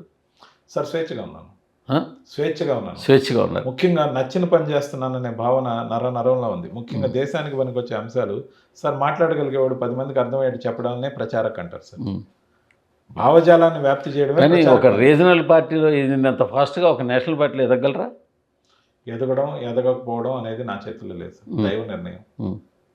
విజయసాయి రెడ్డి గారు చార్టెడ్ అకౌంటెంట్గా ఉండేవారు, రాజ్యసభకి వెళ్ళలేదా, పార్లమెంట్ రిప్రజెంట్ చేయాలి, ఆయన రీజనల్ పార్టీలో చేసింది. అవును సార్. సురేష్ ప్రభు గారు సమర్థుడు అనుకున్నారు, శివసేన నుంచి తీసుకొచ్చారు, ఫస్ట్ మంత్రి పదవి ఇచ్చారు, దాని తర్వాత రాజ్యసభ సభ్యత్వం ఆంధ్రప్రదేశ్ నుంచి ఇచ్చారు. మరి శివసేన నుంచి తీసుకొచ్చి సమర్థుడు అని చెప్పి మంత్రి పదవి ఇచ్చిన తర్వాత రాజ్యసభ సభ్యత్వం కూడా బీజేపీని ఇప్పించుకుంది. సార్ సమర్థుడుగా ఎదగడం మాత్రమే నాకు తెలుసు సార్. నేను సమర్థుడుగా మంచి సేవ చేశాననే పేరు మాత్రమే తెచ్చుకోవాలనుకున్నాను సార్. దేవుడు నిర్ణయించిన మేరకు ఎవరైనా టైం వచ్చిన రోజు పదవుల్లోకి పోతారు. నేను పదవి కోసం ఏం పెద్ద ఆశపడినా, నేను అందుకే అన్కండిషనల్గా వచ్చాను. క్లియర్గా మేడం గారికి చెప్పాను, నాకు ఇక్కడున్న సిద్ధాంతాలన్నీ ఆకలింపు చేసుకుంటున్నాను. మొదటి 2 సంవత్సరాలు నా పనితీరు చూడమని అడిగాను, నా భావజాలం మీతో సింక్ అయ్యే విధంగా నేను పనిచేసే తీరును చూడమని అడిగాను. నేను ఏది తొందరపడిన సార్, నాకు అసలు తొందరపడాల్సిన అవసరం ఎప్పుడు ఉంటుంది, ఇక్కడ కాకపోతే ఇంకో దగ్గర పోవాలన్నప్పుడు ఉంటుంది. లైఫ్ టైం ఇక్కడే ఉంటుంది సార్. చూద్దాం. మీరు లైఫ్ టైం ఇక్కడే ఉంటారో 2029 తర్వాత మళ్ళీ జై జగన్ అంటారో. సరే సార్, ఆ? అలాంటి పరిస్థితి రాదు. ఉమ్. మీకు వాగ్దానం కాదు, గ్యారంటీ ఇస్తున్నా. అలాంటి పరిస్థితి ఎందుకంటే రావడానికి కొన్ని నెలలుగా జరిగిన కారణం మీరు చూశారు. కొన్ని నేను నెలలుగా మిమ్మల్ని జగన్ విమర్శించమని చెప్పనా, పార్టీని విమర్శించమని చెప్పట్లేదు, కానీ మీరు ఇందాక నుంచి మాట్లాడుతున్న మాటలు చూస్తుంటే ఆ పార్టీ ఓడిపోవడానికి కారణం ప్రజలు కాదు, డెవలప్మెంట్ కాదు, చేసిన డెవలప్మెంట్ చెప్పుకోలేకపోవడం, జగన్ తాలూకా వ్యక్తిగత. సార్, నేను డెవలప్మెంట్ విషయంలో రోడ్లు వేయలేదని చెప్పాను. ఆ రోడ్లు ఒకటే మాట్లాడేది మీరు. సార్, రోడ్లే కాదు సార్, ఏదైనా కానీ డెవలప్మెంట్, విజిబుల్ డెవలప్మెంట్. ఆ రోజు Visible అవ్వలేదు అన్నారు. Visible ఆ అవ్వలేదు రోజు అన్నారు. కియా వచ్చింది. ఆ. ఎంత ప్రాపగండా జరిగింది సార్ దాని గురించి? అదే సార్, ఒక్క నేను అదే అంటాను. ఒక్క మోటార్ చంద్రబాబు ఒక్క మోటార్ నాయుడు కంపెనీ, గారు ఒక్క మోటార్ ప్రాపగండా కంపెనీ, చేసుకున్నారు, జగన్ ఒక్క చేసుకోలేదు మోటార్ అంటున్నారు. కంపెనీ వస్తే దాన్ని ఎన్ని డైమెన్షన్స్ లో చూపించాలో అన్ని డైమెన్షన్స్. అదే జగన్ చూపించుకోలేదు అంటున్నారు మీరు. అదే నేను మీరు అన్నదే చెప్తున్నాను. ఇప్పుడు మనము సార్ జగన్ మీరు సార్ మూడు సెట్ ఆఫ్ జూమ్ కాన్ఫరెన్స్ లో మా మీడియా ప్రతినిధులు, ఎమ్మెల్యేలు, మంత్రులు పార్టిసిపేట్ చేసే జూమ్ కాన్ఫరెన్స్ లో, ఈవెన్ కోవిడ్ టైంలో కూడా నేను పదే పదే ఆర్గ్యూ చేశాను జూమ్ కాన్ఫరెన్స్లో కూడా. సార్, బ్రూ అనేది నా చిన్నప్పటి నుంచి ఉంది. ఈరోజు కూడా బ్రూకి యాడ్ వస్తుంది. నేను పుట్టక ముందు నుంచి ఉందేమో లక్స్, దానికి కూడా ఈరోజు యాడ్ వస్తుంది. అవి ఎస్టాబ్లిష్డ్ బ్రాండ్స్, కానీ ఎప్పటికప్పుడు తాజాగా మార్కెట్లో సేలబిలిటీ హీరోతోనో, హీరోయిన్తోనో, పరిచయస్తులతోనో, సెలబ్రిటీస్తోనో యాడ్స్ గుప్పిస్తూనే ఉన్నారు. యాడ్స్ మీద వాళ్ళకి అంత ఖర్చు చేయాల్సిన అవసరం ఉందా? ఉంది. లేకపోతే కొత్తగా వచ్చిన బ్రాండ్ వైపు అట్రాక్ట్ అవుతారు. మనం ప్రచారంలో వెనకబడిపోతున్నాం అన్నప్పుడు ఒక దశలో నాకు మీడియా కోఆర్డినేటర్ పదవి కూడా వచ్చింది. నేను అనుకున్నా, నా చేతికి పవర్ వచ్చింది, నేను మార్పు చేసి చూపిస్తా కమ్యూనికేషన్స్ విషయంలో అనుకున్నా. 6 నెలల పాటు నన్ను పని చేయనీయకుండా దాన్ని ఎవరు మళ్ళీ వెనక్కి తీసుకున్నారో, లెటర్ హెడ్ మీద జగన్మోహన్ రెడ్డి గారు ఇచ్చిన పదవిని ఏదైతే ఫోర్స్లోకి లేకుండా పని చేయనీయకుండా ఏదైతే ఎవరైతే చేశారో వాళ్ళు ఫలితం అనుభవిస్తున్నారు. దాంతోపాటు ఆ కారణంతో పాటు ఆ రోజులో వచ్చిన రప్చర్ వల్ల దాన్ని ఏదో నేను కోరి సంపాదించుకున్నాను అన్నందువల్ల నేను ఎమ్మెల్సీ కావాల్సిన వాడిని కాలేకపోయాను. అదే సార్, నాకు అర్థమైంది సార్. మీకు అంటే మార్పు తేవాలన్నది నా ప్రయత్నం జరిగింది. నాకు క్లియర్గా వచ్చిన పిక్చర్ ఏంటంటే, మీకు జగన్ గారు అంటే ఇష్టం ఉంది. జగన్ గారు ఓడిపోవడం అన్నది జనాల వల్ల కాదు. ఆయన పాపం ప్రచారం చేసుకోలేదు, లౌక్యం తెలియదు, చుట్టూ ఉన్నవాళ్ళు ఆయన మోసం చేశారు, చుట్టూ ఉన్నవాళ్ళు ఆయన తప్పుదారి పట్టించారు, స్పీచ్లు సరిగ్గా రాయలేదు, ఇన్ని రకాలుగాను. పైగా మిమ్మల్ని కూడా అక్కడ సరిగ్గా పనిచేయడం లేదు. మరిగ్గా మీకు జగన్ గారికి వాళ్ళు అడ్డుగోడగా నించున్నారు, వాళ్ళు మిమ్మల్ని హ్యూమిలేట్ చేశారు, దానివల్ల బయటకు వచ్చారు. సో ఇప్పుడు అక్కడ ఉన్న అడ్డుగోడ ఏదైతే ఉందో, అక్కడ ఉన్న మీకు జగన్ గారికి మధ్యలో ఉన్న అడ్డుగోడ కానీ అది ఏదైతే ఉందో, అది లేని పక్షంలో మీరు మళ్ళీ జగన్ గారి దగ్గర ఉంటారు అనిపిస్తుంది నాకు. ఇబ్బందే లేదు సార్, అలాంటి మాటలు ఏం లేదు. ఒక్క మాట క్లియర్, సజ్జల రామకృష్ణారెడ్డి గారు అక్కడ తప్పుకుంటే మళ్ళీ రవిచంద్రారెడ్డి గారు అక్కడే ఉంటారు. ఒక మాట నేను చెప్తాను సార్, నేను ఎంత క్లియర్ అంటే, ఒకసారి నా దగ్గర పనిచేసే వ్యక్తిని కూడా తీసివేయాలని నేను ఎప్పుడు కోరుకోను. వాడు తప్పు చేసినా, చిన్నపాటి దొంగతనం చేసినా కూడా వాడికి 2-3 అవకాశాలు ఇస్తాను. వాడు వన్స్ తీసేసిన తర్వాత వాడు ఎంత సమర్థుడైనా నేను వెనక్కి తీసుకోను సార్. అదేవిధంగా నేను వదిలి వచ్చిన పార్టీలు ఎంత గొప్ప అయిపోయి రేపు అధికారంలోకి వచ్చినా తిరిగి ఆ పార్టీలోకి వెళ్ళను. ఎందుకంటే నేను చెప్పేది ఏంటంటే, వదిలేప్పుడే ఆలోచించుకోవాలి. ఆపర్చునిజం అనే దానికి దూరంగా ఉండాలి. తిరిగి అధికారంలోకి వస్తే మళ్ళీ జంప్ వేద్దాం, లేకపోతే అక్కడ పోయి పదవి వేస్తాం, వద్దు సార్. నేను ఒకటే అనేది, ఇన్ని రాష్ట్రాల్లో అధికారంలో ఉన్న పార్టీలో పని చేద్దాం, ఏదో ఒక రాష్ట్రానికి ఒక అసైన్మెంట్ ఇస్తే పోయి చేద్దాం. అంతేగాని అక్కడ దేశవ్యాప్తంగా జరుగుతున్న మంచి పనులు ప్రచారం చేసే ప్రచారంగా ఉంటా అంటున్నాను సార్ నేను. మంచిదే, సంతోషమే కదా సార్. సార్ మీరు మాట మీద నిలబడితే 100% సంతోషమే.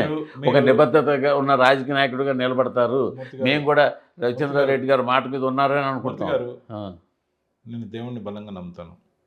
మా ఇలవేల్పు సాక్షాత్తు శ్రీ వెంకటేశ్వర స్వామి, ఆయనకి జరుగుతున్న అన్యాయం గురించి మాట్లాడడానికి కూడా నాకు పార్టీ పర్మిషన్ ఇవ్వకపోతే, నేషనల్ ఛానల్స్లో పార్టీని తిడుతున్నప్పుడు కూడా పార్టీని డిఫెండ్ చేయమని ఎవరైనా చెప్పాల్సింది పోయి, వాళ్ళు చెప్పకపోతే నేషనల్ ఛానల్స్లో ఉన్న ప్రతి ఒక్కరూ నాకు డైరెక్ట్గా కనెక్టెడ్ కాబట్టి వాళ్ళు ఎవరు ఫోన్లు తీయటం లేదంటే, నేను ఆ మీడియాకి అటెండ్ అయ్యి మాట్లాడితే దాన్ని రిస్ట్రిక్ట్ చేసిన తర్వాత ఆ పార్టీలో ఏంటి సార్ ఉండేది? పార్టీకి నష్టమయ్యే విధానంలో దేవుడికి కష్టం వచ్చినప్పుడు మాట్లాడతానంటే మాట్లాడిన వాళ్ళు పార్టీలో ఏం సార్ ఉండేది? ఇది ఎక్కడ అభిమానం? వాళ్ళందరూ ప్రధానంగా అక్కడే ఉన్నారు ఆయన చుట్టూ. నేను ఎందుకంటే చెప్తున్నది ఏంటంటే నాలో ఉన్న సంస్కారం వాళ్ళ పేర్లను చెప్పి వాళ్ళని హ్యూమిలియేట్ చేసి వాళ్ళు ఏదో నాకు శత్రువులు అయితే నేను వచ్చాను తట్టుకోలేకని మాత్రం చెప్పదలుచుకోలే. నేను అలాంటి వాళ్ళందరినీ తట్టుకోగలను, కానీ ఆ పార్టీ గెలుపు దిశగా మళ్ళా ప్రయత్నం చేస్తున్న లక్షణాలు కనపడడం. ఎందుకంటే అదే సేమ్ ఫెయిల్యూర్స్ ప్లేయర్స్ అందరినీ మళ్ళా ఒక గుంపుగా చేసుకొని అదే మ్యాచ్ ఆడతారంటే ఎన్నిసార్లు ఓడిపోతారు? నాకు అర్థమైంది సార్ క్లారిటీగా. మీరు ఎన్ని చెప్పినా ఎన్ని విధాలు తిప్పి చెప్పినా మీకు అక్కడ జగన్ చుట్టూ ఉన్న టీం అనేనా క్వార్టర్ అనే దాంతో మీకు సరిపడలేదు. వాళ్ళకి మిమ్మల్ని మీకు వాళ్ళు ఉన్నంతకాలం ఇంక మీరు అక్కడ ఎదగలేరు అని క్లారిటీ వచ్చింది. ఒకవేళ వాళ్ళే అక్కడే ఉంటే ఆ పార్టీ కూడా ఎదగలేదని ఒక క్లారిటీ వచ్చింది. అసలు ఆ పార్టీ ఎదగలేనప్పుడు, ఆ పార్టీలో ఉండి మీరు ఎదగలేనప్పుడు ఇంక అక్కడ ఉండడం ఎందుకు? ఒక నేషనల్ లెవెల్ పార్టీలో ఉందామని మీరు వచ్చారు. So very good. ఇక్కడే ఒక మాట, మీరు ఏదైనా ఒక టీంలో ఉంటారు, మీకు ఆ టీం మీద అభిమానం ఉంటుంది. ఐపీఎల్ టీంలో ఐపీఎల్తో ఎందుకు పోరుస్తున్నా అంటే ఇది ఇండియన్ టీం కాదు. ఇండియన్ టీం అంటే ఇండియన్ గవర్నమెంట్ స్టేట్లో ఉండే పార్టీలన్నీ ఒక్కొక్క ప్లాట్ఫామ్తో ఉండే ఐపీఎల్ టీం లాంటివి. దీంట్లో ప్లేయర్స్ మారుతూ ఉంటారు. మీరు ఓడిపోయే టీంకి ఆడతానంటే ఎట్టు సార్? ఇప్పుడు అందుకని మళ్ళీ ఓడిపోవడానికి సిద్ధమైతే ఎట్టు సార్? గెలిచే టీంలోకి వచ్చారు. గెలిచే టీంలో నిలిచే టీంలోకి వచ్చాను. ఈ టీంని గురించి నేను ఎంతగా ఎస్టాబ్లిష్ చేసి మాట్లాడడానికి పనికొచ్చే అంశాలు దేశానికి సంబంధించినవి మాట్లాడతాను. Very good, very good, very good sir. ఈ టీంలో మీరు కెప్టెన్ రేంజ్కి ఎదగాలని లేదు సార్, ఖచ్చితంగా అసలు లేవు సార్. నాకంత సార్ మనిషి స్తోమతకు మించి కళ కూడా కనకూడదంట. కళ మన ఇష్ట ప్రకారం రావడానికి వీల్లేదు. మనం చేసే ఆలోచనలోంచే కళ. కెప్టెన్ అంటే సీఎంఓ పిఎంఓ కాదు, ఒక మంచి పొజిషన్కి ఎదగాలని. ఆ మాట అన్నారు బాగుంది, కానీ కెప్టెన్ అనే మాట వాడదు. ఎందుకంటే మన ఆలోచనలు ఏవైతే రోజంతా సుడులు తిరుగుతాయో కళ కూడా దానికి సంబంధించిందే వస్తుంది. కాబట్టి కళలో కూడా నేను అయిపోవాలి. ఈ టీంలో మీరు ఒక మంచి ప్లేయర్గా ఎదగాలని కోరుకుంటాం. Thank you sir.